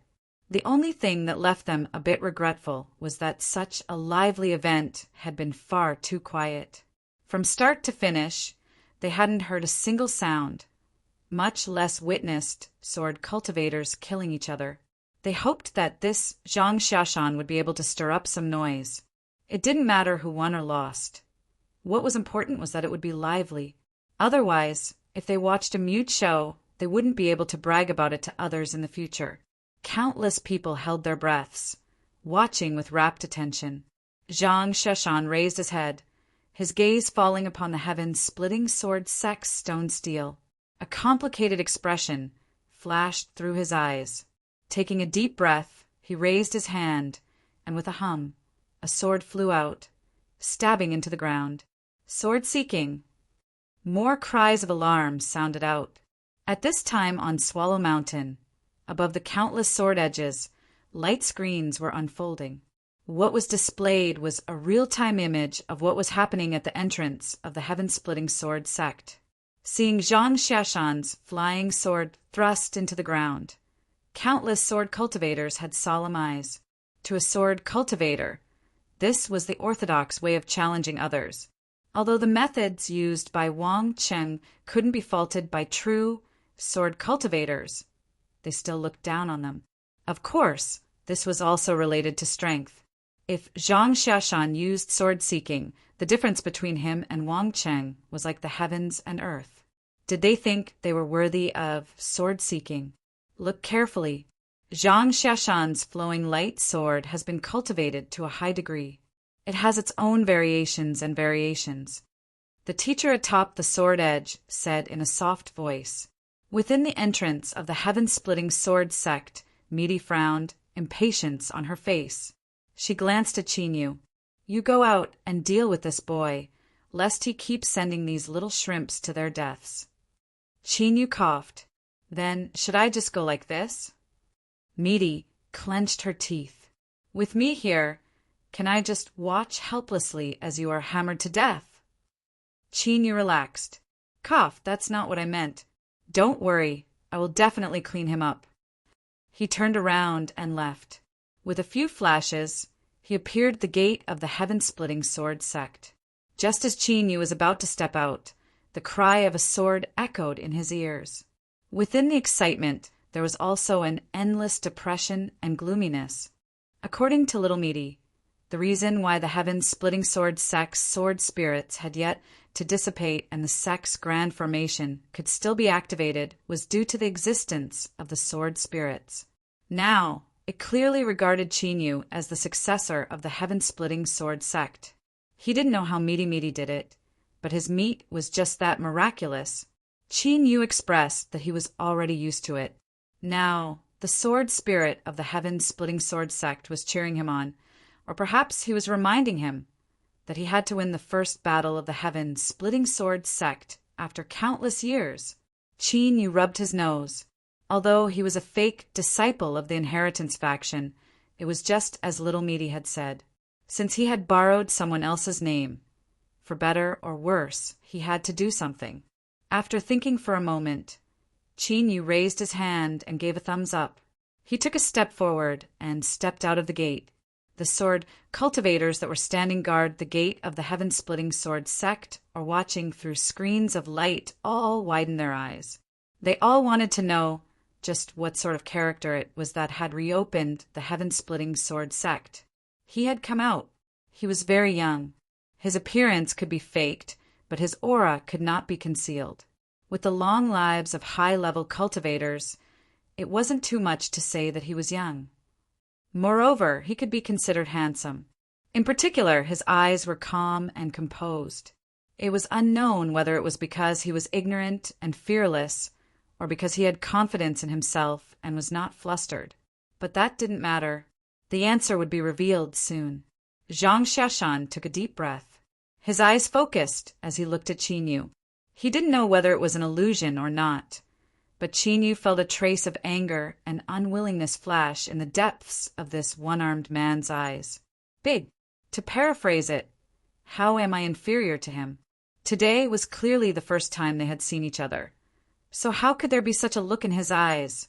Qin Yu found this a bit strange. He subconsciously glanced at him. With just a glance, he could see that there was something different. Qin Yu couldn't help but reveal a strange expression. He had just arrived at the heaven-splitting sword sect, and they had announced that they were reopening the sect. And yet he had continuously encountered people who were fated with the heaven-splitting sword sect. I am just a fake disciple of the sect, but my luck is far too good. I always feel that something isn't right. Across from him, Zhang Xiaoshan had clearly misunderstood Qin Yu's current expression.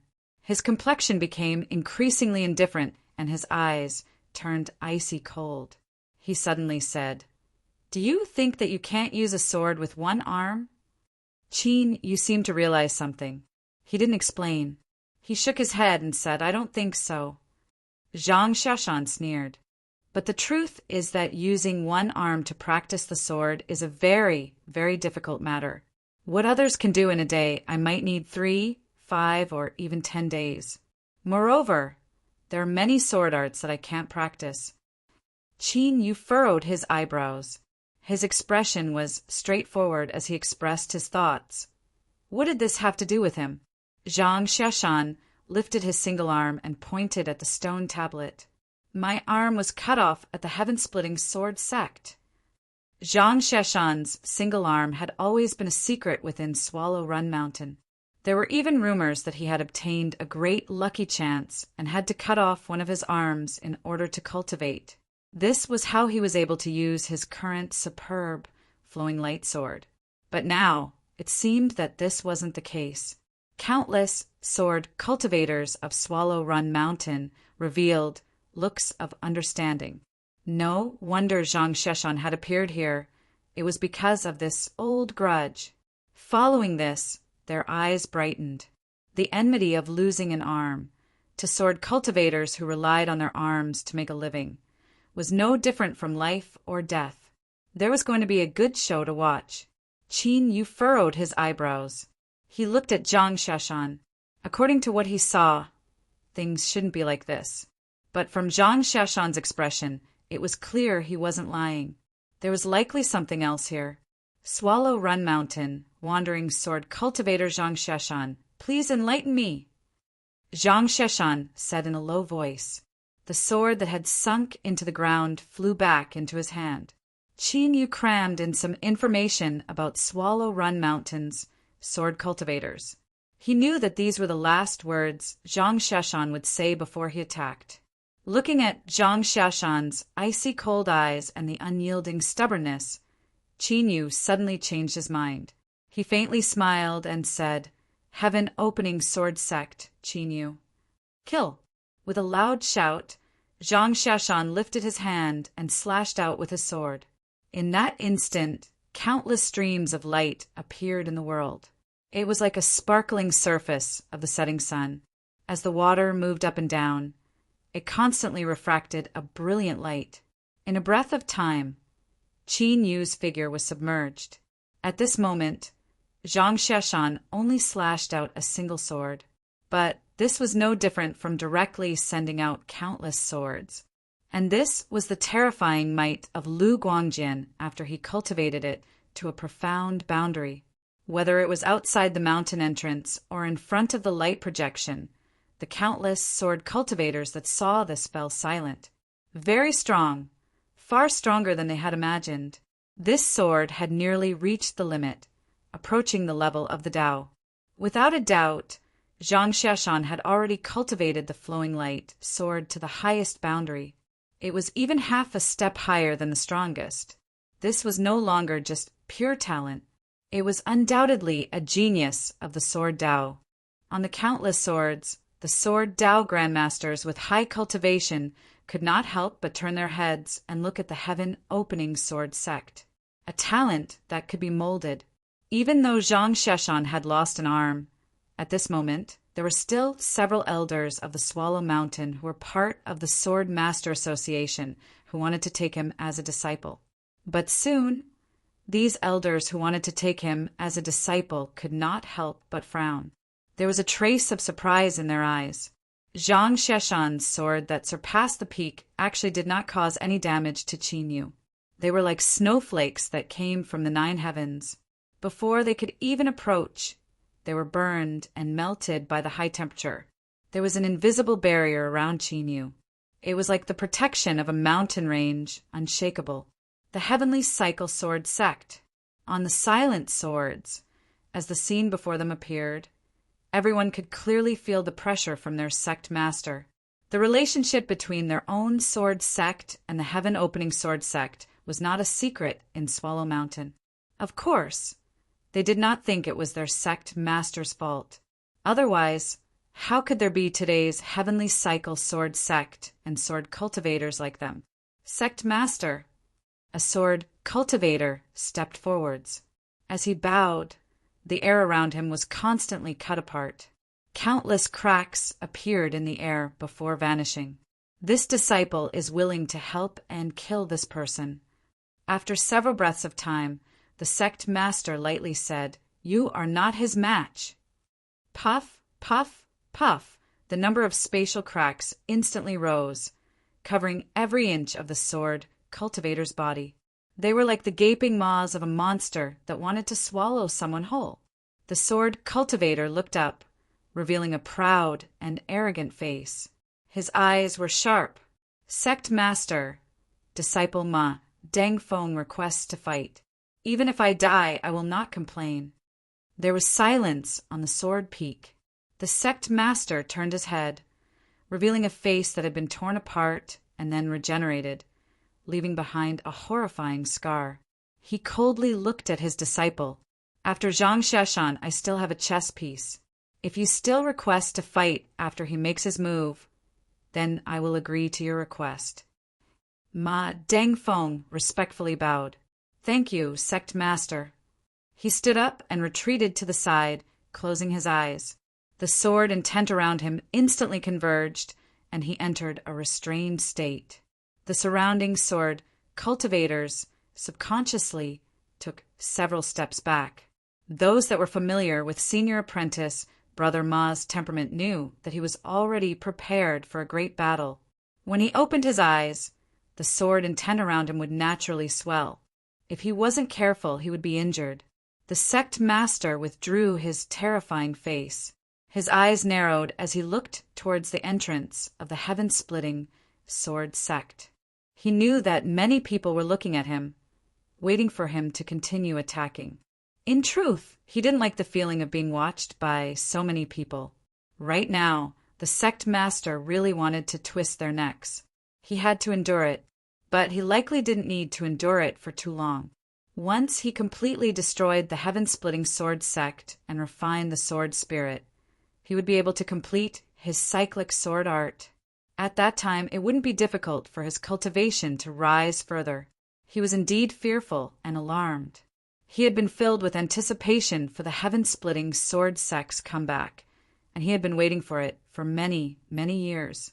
Before all of this happened, Hufu had felt some trepidation in his heart, but when it truly happened, he was able to clearly see his own heart. So I was still looking forward to it.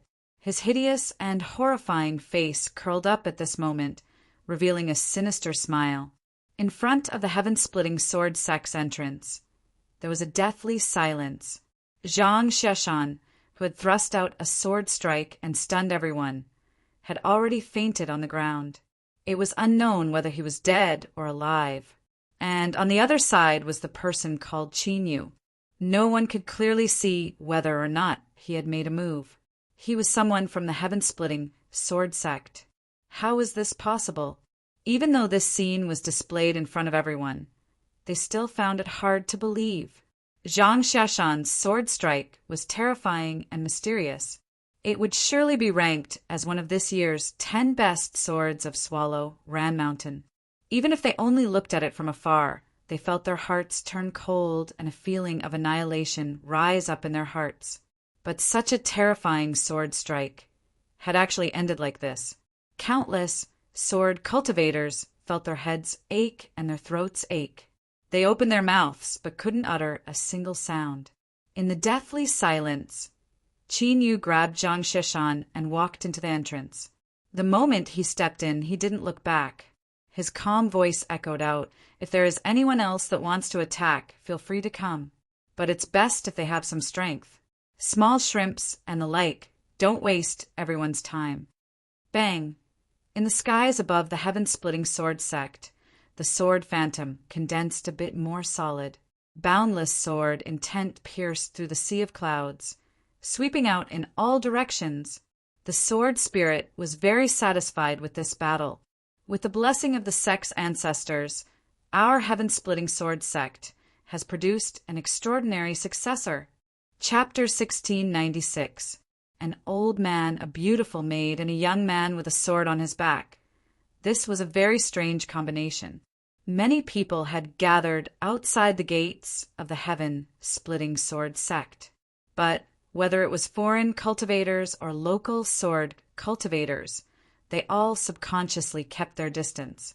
Some people, even if they didn't do anything, just needed a single glance to know that they weren't to be trifled with. This was a temperament that couldn't be envied. The young man with the sword on his back subconsciously narrowed his eyes. His gaze surged and a sharp light shined out. He was one of the few people here who had clearly seen Qin Yu attack. Thus, compared to the shocked and speechless people around him, he could feel just how strong he was. Strong to the point that it made one's heart itch. Although the sword on his back was silent, it emitted a burning heat as it touched his skin. It also wanted to leave its sheath and fight. The disheveled old man said indifferently, "Young master, don't forget what you said earlier on." The young man licked his lips. "I just want to take a look." At this time, the old man suddenly frowned. He took a step forward and stared straight at the void in front of him. His eyes were incomparably bright, giving off a burning feeling that no one dared to meet his gaze. The young man's eyebrows rose up. He thought for a moment and said, "Old man Huang, step back first. I want to listen." "Young master?" The young man lightly said, "Do as I say." The old man took a deep breath. His eyes flashed a warning light as he stood up and moved to the side. An imperceptible distortion appeared in space, isolating everyone's line of sight and preventing them from sensing it. A phantom appeared. The young man cupped his hands together. Jin Gung greets, Sect Master Hufu. Hufu's phantom had a calm expression. Sir Jin, the reason I came here today is to make a deal with you. Jin Gung smiled. Our Jin family has always hated being used by others and being the sword in their hands. Sect Master Hufu clearly knows this, and yet he still came here. It seems you are confident in your own conditions. Hufu nodded. Sir Jin, are you willing to listen? Jin Gung reached out a hand. Please speak. Hufu said, the heaven-splitting sword sect has been destroyed for a long time, but there are still some important areas in the sect ruins that have never been opened. The reason is that there is a sword spirit in the heaven-splitting sword sect that has not dissipated and is protecting the last bit of luck. If young Master Jin is willing to help me stop the heaven-splitting sword sect from reopening, I promise to give you a complete sword sphere within a year. Of course, the premise is that young Master Jin achieves it successfully, otherwise, this agreement will automatically become invalid. Jin Gung's expression was calm. He knew that there was a sword spirit in the heaven-splitting sword sect ruins. This was precisely the reason why Jin Gung had appeared on Swallow Ran Mountain. He was just somewhat surprised that the Heavenly Cycle Sword sect was willing and confident to pay such a price. No one dared to deceive the Jin family, not even Hufu. Jin Gung was certain of this. Since he had spoken, he was confident he could do it. It was difficult for him to refuse Hufu's conditions. The sword orb was an item nurtured by the sword spirit. It was formless and incorporeal, hovering between illusion and reality. It was a treasure that sword cultivators yearned for. If he could obtain the sword orb and fuse it with his life-bound sword, not only would it greatly increase the quality of his life-bound sword, but it would also allow him to fuse his life-bound sword into his body. After that, there were endless benefits. And this point was of utmost importance to the Jin family's sword cultivators. Sect Master Hufu, I agree. Jin Gung slowly said. The old man's complexion darkened, but he didn't stop him. He said, Young Master, this old servant will do it. Jin Gung lifted a hand. It's not that I don't want an old dog like you to risk your life, but if something happens, I will need you to save me. He looked up and smiled at Hufu's phantom. Moreover, I believe that Sect Master Hufu won't watch on helplessly as this junior is killed. After all, my family's old ancestor is quite fond of a good-for-nothing junior like me. Hufu's phantom hesitated for a moment and then nodded. Shwa, he turned and vanished. The spatial isolation faded with him. The old man said in a low voice, Young Master, your choice is a bit risky. Jin Gung lightly said, I know what you mean, but nothing in this world will jump into a bowl of its own accord. I must obtain the sword orb. It was because of this that even though he knew that Hufu's projection would be dangerous, he still agreed without hesitation. He had great ambitions, and only by becoming the Jin family head would he have the qualifications to display them. Obtaining the sword orb was a crucial step in Jin Gung's journey to becoming the Jin family head. It could even be called the foundation of all of his ambitions. The old man was well aware of this, so when Hufu's phantom gave him his conditions, he didn't stop him. The maid lowered her head in silence. She was well aware of her own position. She was destined to accompany her young master for a period of time, a plaything. There were some words that she could say, but there were some things that she didn't have the qualifications to participate in. At this time, silence was the best choice. Jin Gung lifted a hand and touched the maid's face. Come, let me say something nice. I am about to begin. The maid smiled. Young master's swordsmanship is invincible. You will win in a single battle. Jin Gung nodded in satisfaction. You really know how to speak. Once I return, I will reward you. The maid had a charming look in her eyes. The old man was expressionless, turning a blind eye to all of this. He was well aware of Jean Gung's character. Everything he revealed now was only an illusion. His passionate and lustful behavior was only to alleviate the hidden dangers of the boiling sword energy in his body. So, he was incomparably eager to obtain a sword orb. Jean Gung reluctantly touched her face one more time. Then he pulled his hand back and walked towards the gates of the heaven-splitting sword sect.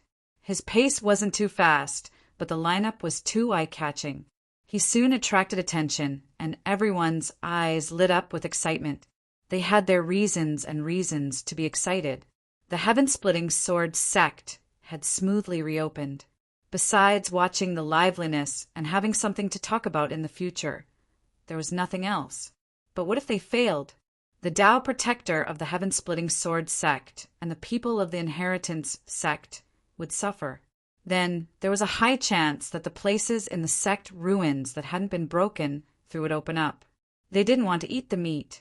The sword sects of Swallow Ran Mountain would definitely swarm over, but there was still a chance that they could drink some soup. So, everyone watched the liveliness today. Although they were shocked and awed by the strength of the heaven-splitting sword sect, deep in their hearts, they hoped that they would be defeated. This was the dark side of human nature, and it had nothing to do with right or wrong. And at this time, Zhang Sheshan had just been defeated, and it was unknown whether he was alive or dead. But someone else immediately stood up. At this time, unless they were tired of living and wanted to die on their own initiative, those that dared to attack were definitely strong among strong people. And as a member of this strange group, Jean Gung was clearly the latter. The people outside the gates and the sword cultivators in front of the light projection subconsciously revealed dignified expressions. Qin Yu tossed Zhang Xiashan to the ground. This fellow had been knocked unconscious and wouldn't wake up for some time. Little Meaty frowned. What? Young Master Qin, do you really plan on becoming the sect master of the heaven-splitting sword sect and reviving the prestige of the sect?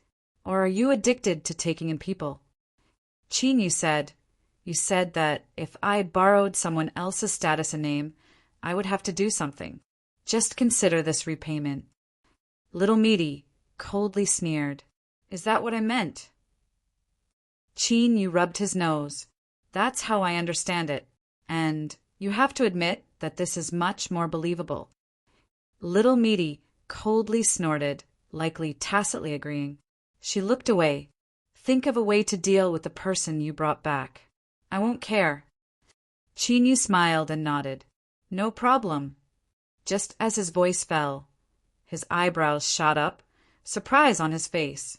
He really didn't think that someone would dare to attack him right after he dealt with Zhang Sheshan. However, since this person dared to attack him, they definitely had some skill. He looked at Little Meaty. Sure enough, he could see a bit of seriousness on her face. This caused Qin Yu to be even more cautious. Little Meaty thought for a moment and said, Qin Yu, your opponent this time is a bit skilled. If you make a mistake, you might be defeated. I can give you the sword, but right now, it really isn't the best time. So, you need to make a choice right now. Do you want to take a little risk? Or do you want to take the sword now? Let me tell you, as long as you hold the sword in your hand, you will definitely win. Qin Yu didn't hurry to answer.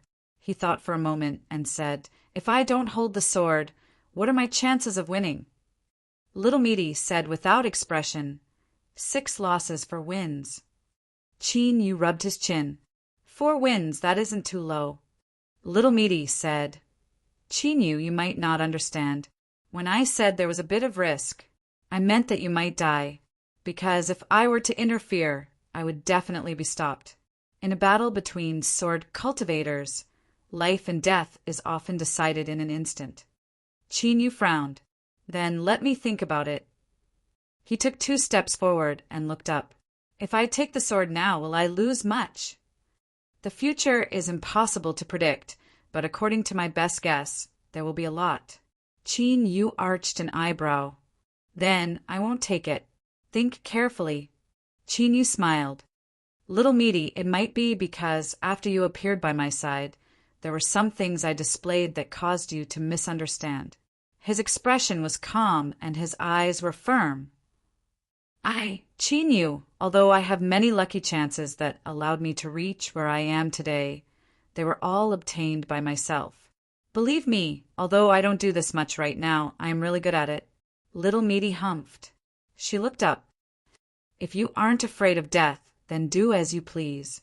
Qin Yu smiled. He turned and walked away. Can you reveal a question in advance? What aspect is this person stronger in? Cutting. Qin Yu didn't stop. He cupped his hands together and said, Thank you, Meaty. I will be back soon. He strode away.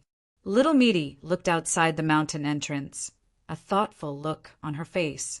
After hesitating again and again, she turned her hand and took out a still beating heart. She gripped it tightly, a solemn expression on her face. As for future matters, they could talk about them later. Since Qin Yu had made his choice, she couldn't care too much about it. The world was fair. If one wanted to obtain something, they had to pay an equal price. If Qin Yu was willing to gamble, then she would gamble. Little Meaty looked up at the skies above the heaven-splitting sword sect and the sword phantom that shot into the heavens. Her eyes were ice-cold. Jin Geng stood still. He lifted a hand and grasped forwards. The sword on his back flew towards him on its own. He clenched his fingers and smiled. Foreign sword cultivator Jin Geng. I take the liberty to ask for guidance from the heaven-splitting sword sect. His attitude was so good that it didn't seem like something a proper swordsmanship-seeking sword cultivator should have. But as the saying goes, those who smiled but had killing intent in their hearts couldn't help but feel their hair stand on end as they looked at Jin Geng's back. Surnamed Jin? Some people couldn't help but widen their eyes, shock in their eyes. As mentioned before, Swallow Ran Mountain was a holy land of the sword. Half of the sword sects of the central desolate divine continent gathered here. But it didn't mean that besides Yen Ranshan, all the other sword cultivators scattered in the outside world were weaklings that weren't worth mentioning. On the contrary, for them to be able to settle down in one place and not be attracted by Swallow Ran Mountain's reputation as a holy land of the sword was in itself a symbol of their strength. As for the Jin family, they were a lineage of inheritance, a noble family of the sword that gathered together to cultivate the sword. It had to be known that the title of a noble family of the sword wasn't something that could be casually obtained. A long and continuous inheritance was one of the criteria, and having a sword cultivator powerhouse in the family was an indispensable standard. For instance, in the last 100 years, the most unreasonable sword immortal had used his own strength to forcefully seize the title of a noble family of the sword for his family. At the start, many people didn't accept this, but after they were beaten, some people were convinced. Those who still didn't accept were beaten a second time, and then a third time. Afterwards, no one dared to express their opinion on this matter. This was because the unreasonable sword immortal had spoken. As the saying goes, things don't happen more than 3 times. If he continued to jump around, someone would die. As for the Jin family, they were a true, noble family of the sword. Their status was so high that it was comparable to Swallow Ran Mountain's 10 sword sects. But guessing was meaningless. They had to see it with their own eyes. But if it was true, then the heaven-splitting sword sect would be in deep trouble today. The Jin family's sword wasn't easy to deal with. After a period of silence and waiting, Qin Yu's figure walked out from behind the mountain entrance, appearing in everyone's line of sight. His eyes were calm and earnest. As he looked at Jin Geng, goosebumps rose up all over his body. The person in front of him was like an unsheathed sword, incomparably sharp, as if it were approaching flesh and blood, ready to cut down at any moment, cutting apart and destroying everything. Cut apart, the description of my flesh was indeed apt and on point. And all of this occurred the moment Qin Yu walked out and his eyes fell on him. He didn't reveal any of his fluctuating emotions. He cupped his hands together and calmly said, Heaven, splitting sword sect, Qin Yu. Jin Geng smiled. Please. From the looks of it, he had no intention of making the first move. Qin Yu hesitated for a moment. Then he took a step forwards. His thoughts stirred. The rules of the world trembled and bowed. A small world appeared with him. He had already been reminded of how strong his opponent was and how dangerous this battle would be. He certainly wouldn't play games like holding back his cards. If he attacked, he would use his strongest move. Otherwise, it would be no different from seeking death. Jin Geng sensed for a moment. A look of surprise crossed his face. The heaven-splitting sword sex methods are truly formidable. It is truly admirable. As he spoke, he lifted his hand without hesitation and slashed out with his sword. But the target of this sword strike wasn't Qin Yu. Instead, a dazzling golden sword light held upwards. It was cruel and sharp, absolute and pure. It possessed a terrifying aura that could cut apart all and destroy all. At this moment, countless people's eyes brightened, a sharp light erupting from them. There was no need for more. This sword was enough to confirm that Jin Geng was indeed a descendant of the Jin family. No one could figure out why a descendant of the Jin family would interfere in today's matters. Could it be that a noble family of swordsmen also had thoughts of moving into Swallow Ren Mountain? If that was the case, then everything could be explained. However, this doubt only flashed in everyone's mind for a moment before disappearing. There was no point in thinking about this right now. They still had to see the result of this battle. Zhang Xiashan's flowing light sword. The moment he slashed out, it made people see an unparalleled, unpolished jade of the sword Dao. Then Jin Geng's sword was a destructive slaughter that could split the heavens and the earth and send all living things to hell. From the level of sword intent, it was very difficult to judge the superiority of the two swords. But in terms of killing power, Jin Geng's sword was undoubtedly stronger. Much stronger. Bang! A low and dull sound, like thunder rolling in the sky. The golden sword aura struck the invisible barrier. Space shook and distorted. Qin Yu's eyes revealed a bit of fear and vigilance. He finally understood why Little Meaty had such a high evaluation of this person. Jin Geng was not only strong but also very smart. He chose a fighting style that was most beneficial to him. With the descent of this small world, Qin Yu was like the heavens of this world, nearly invincible. What Jin Geng wanted to do was to cut open the small world. This move, others could not do it, such as Zhang Xiashan from before, but Jin Geng could. This was because their Jin family's aged metal sword art pursued a boundary where a single sword could cut apart the heavens and earth. Moreover, the position that Jin Geng chose was very good. Between the heavens and earth, there could be many small worlds, but there was only one true world. The all-seeing God might not be too accurate, but near the skies, the strength of the small world was indeed the weakest. It wasn't obvious, and there were even some masters of the small world that didn't carefully explore it. But this was indeed the case. It seemed that the Jin family had done a great deal of research into this. Chapter 1697. Jin Geng's swordsmanship hadn't reached a level where it could cut apart the heavens and earth. Unfortunately, Qin Yu's small world was also labeled as a fake. They were about the same. In truth, Jin Geng's sword was a bit stronger. Thus, after receiving the first sword strike, Qin Yu knew he had to do something. Before this, he had put on an act in front of Little Meaty, but as soon as he turned his head, he was pressed to the ground and beaten. Not to mention face, cough, cough, his plan had been wasted. He had ruined Little Meaty's plan, or to be more precise, the plan that Little Meaty and Niu Dingtian had drawn up together. Would there be any repercussions? Qin Yu felt that this was something he didn't need to consider. He had to treat it seriously for the plan. With a thought, a vast strength descended from within the small world from all directions. It was like invisible mountains that pressed down on Jin Geng's head. This was the privilege of the heavens of this small world. Even after this title, it still had to be filled in with the word fake. It was still extremely powerful and unreasonable. But unfortunately, this divine skill was ineffective against Jin Geng. This wasn't because this boy from the Jin family had some special immunity, but because he was fierce enough.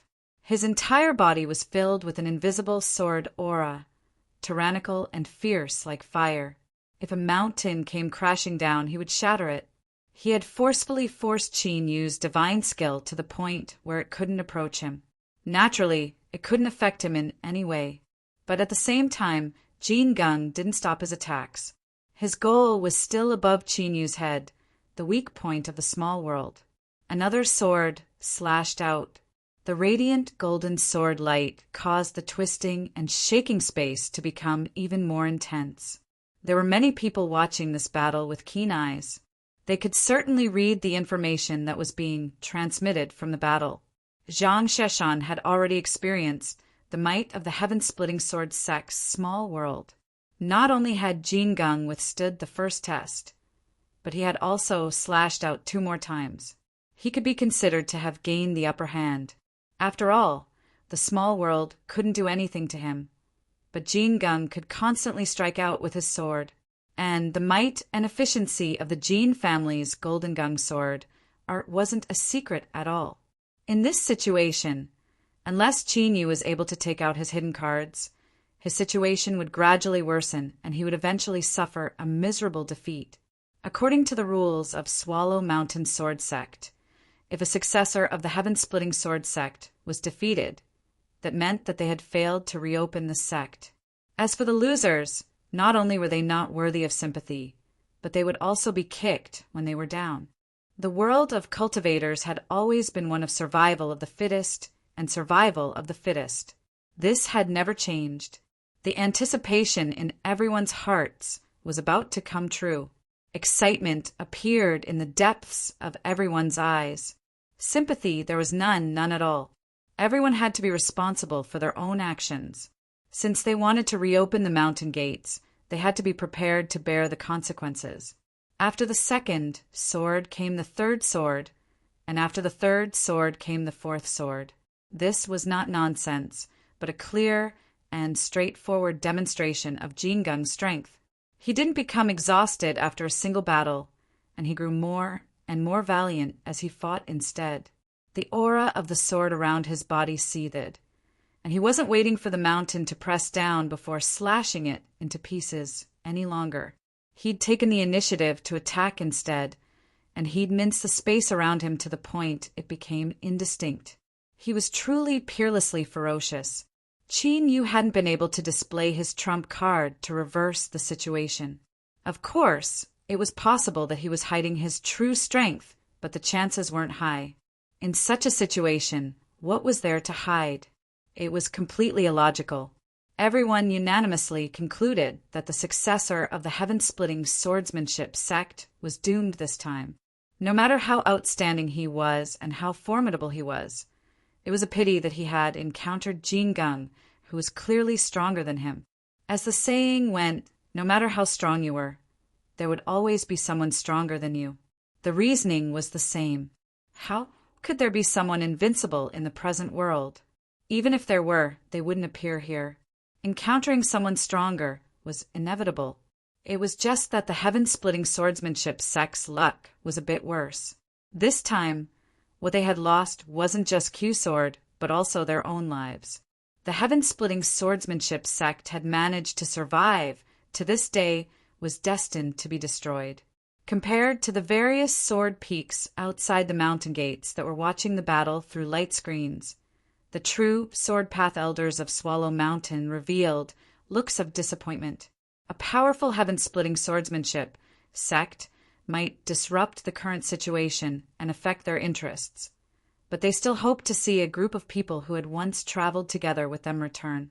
This was because many years from now, their juniors would also need to walk down this difficult road of return. Time was ruthless. Even though today was a prosperous day, no one knew what the future would be like. Whether it was the fox mourning for the rabbit's death or worrying about the future, it could all be interpreted. This was just the first trial, and they weren't even able to pass it, much less when the true Q-Sword had yet to begin. The heaven-splitting swordsmanship sect was truly disappointing. This ancient sword sect would completely disappear from today onwards. The ruins of the sword sect would truly welcome a new master. Sword sect did not choose the location of their sect just because they liked it and just casually drew a circle around it. There were many things involved in this, and they were even more particular about it than normal sections. It was especially so for Swallow Mountain, which was of utmost importance. As one of the 10 sword sects in the past, the heaven-splitting swordsmanship sect had even occupied the top position for a period of time. Naturally, their location was extraordinary. Over the years, it was unknown how many sword sects had drooled over it. However, the sword spirit was still around, and its luck did not fade. This place still had an owner. After today, they could think of a way to plan. The disappointment and sorrow in his heart quickly disappeared. What followed was the ability of a leader of Yen Ran Mountain to devise strategies and pursue benefits. With a large family and a large business, no one was alone. Naturally, they had to think of a way to find food for their juniors. A sect? This was not a problem. Supporting a subsidiary sword sect was a new development in Swallow Mountain as long as they controlled it well. At the very least, they could obtain it and sell it for a sky-high price. It had to be known that the heaven-splitting swordsmanship sect's ruins had a sword spirit. Just this point alone could be called priceless. It was best if they could use it themselves. Otherwise, this Jean family Jr. would be a good trading partner. As for why Jean Gung did this and what role the Heavenly Cycle Sword sect played in this, they didn't know the details, but it wasn't difficult to guess. When Hu Fu's projection descended, he could fool the average person. But he couldn't hide from the elders' sharp eyes. As for how the Heavenly Cycle Sword sect would explain themselves after this and what sort of shock it would cause, that was their problem. Did they still dare to come to Swallow Mountain and cause trouble? If they had the guts to interfere, then they naturally had the confidence to not fear the Jean family. As for the Heavenly Cycle Sword sect, that was even less of a problem. Everyone's hearts wavered. They were already considering how to divide the benefits after the heaven-splitting swordsmanship sect collapsed, and the elders were no exception. This was because the development of the situation was just as they imagined. Qin Yu's situation was becoming increasingly worse. The little world trembled. It was clearly reaching its limit. Once the little world was broken, the heavens would suffer a backlash and fall into the mud. The outcome of the current situation could be imagined. So, if he wasn't willing to wait for death and wanted to fight, this was Qin Yu's last chance. If he wanted to attack, he could only do it as soon as possible. Whether or not he really had no cards in his hand or his acting skills were superb, it all depended on what happened next. The 17th sword. In truth, the strength of Qin Yu's little world had already surpassed Jean Gung's expectations. But that was all. It was only a matter of time before it shattered. Deep in his eyes, there was a deep tranquility. He didn't feel the slightest bit of complacency, even though he had the absolute upper hand. In this world, until the final moment, who could say for sure what would happen? There were many cases of people failing miserably and being killed in a desperate situation. Of course, when something like this happened, it was only if the person was stupid enough to give the other party a chance. Jean Gung wasn't a stupid person. He wouldn't give Qin Yu any chance. At this moment, a sharp light exploded in the depths of Jean Gung's eyes. He's here, across from him. Qin Yu took a step forwards, and his figure instantly vanished from sight. The shaking and chaotic little world suddenly erupted with an incomparably tyrannical impact force, tearing open a hole in the sword aura around Jean Gung. Qin Yu appeared within. He lifted a hand and pointed out. This sudden change caused everyone outside the mountain gate and in front of the light projection to gasp. Their eyes were filled with shock. They clearly didn't think that Qin Yu would still be hiding such a sharp move. To suddenly shift and brazenly break through the sword aura barrier, how could a seemingly ordinary finger be ordinary? Everything happened in an instant, so fast that no one could respond. Perhaps if this finger fell, the outcome of today's battle would be reversed. The heaven-splitting sword sect was truly fierce before everyone finished thinking. The situation changed once more. Jean Gung laughed heartily, extremely carefree. Although he didn't speak, his laughter already explained everything. He had been waiting for this for a long time. He also had a card in his hand. A thought flashed through everyone's minds. They only saw Jean Gung step forwards. Not only did he not dodge, but he took the initiative to meet Qin Yu's finger. The sword aura around him boiled. At this moment, it turned from a tyrannical fire to an icy cold ice, condensing into a single point where it turned into a golden sword shadow. It was blurry like water, but from this sword shadow, everyone could feel a terrifying aura that could annihilate all. The golden sword shadow thrust out. Everyone cried out inwardly, shocked at the two sides fighting. These two youths were sinister and cunning. They were really very, very sinister. In the final moments of the battle, when they saw that the outcome was already decided, they both revealed their cards. If it were them, they feared they would have been beheaded without any preparation. But without a doubt, the heaven-splitting sword sect had lost this round. Even though the golden sword shadow wasn't pointed at them, they could still clearly feel it from a great distance away. This sword strike was something that even the big shots of Swallow Mountain found difficult to deal with. Caught off guard and at such a short distance, with the strength Qin Yu displayed, there was no way he could escape. Jean Gung's eyes were calm, containing a formidable will. He knew that he had made the right bet. If he killed Qin Yu and obtained the sword ball within a year, the position of patriarch would be his. Just how vast and magnificent was the future. Right now, he had only obtained a single chance to glimpse into it. And this chance was this proud son of heaven of his generation in front of him. He had used his life as the price to become the stepping stone for him to ascend to the heavens. At this time, Qin Yu pointed out a finger. He gently waved it, drawing out some seemingly messy lines. Then, an illusory character appeared at his fingertip. In the next moment, his fingertip met the golden sword shadow. With a light cracking sound, the illusory character shattered and dissipated.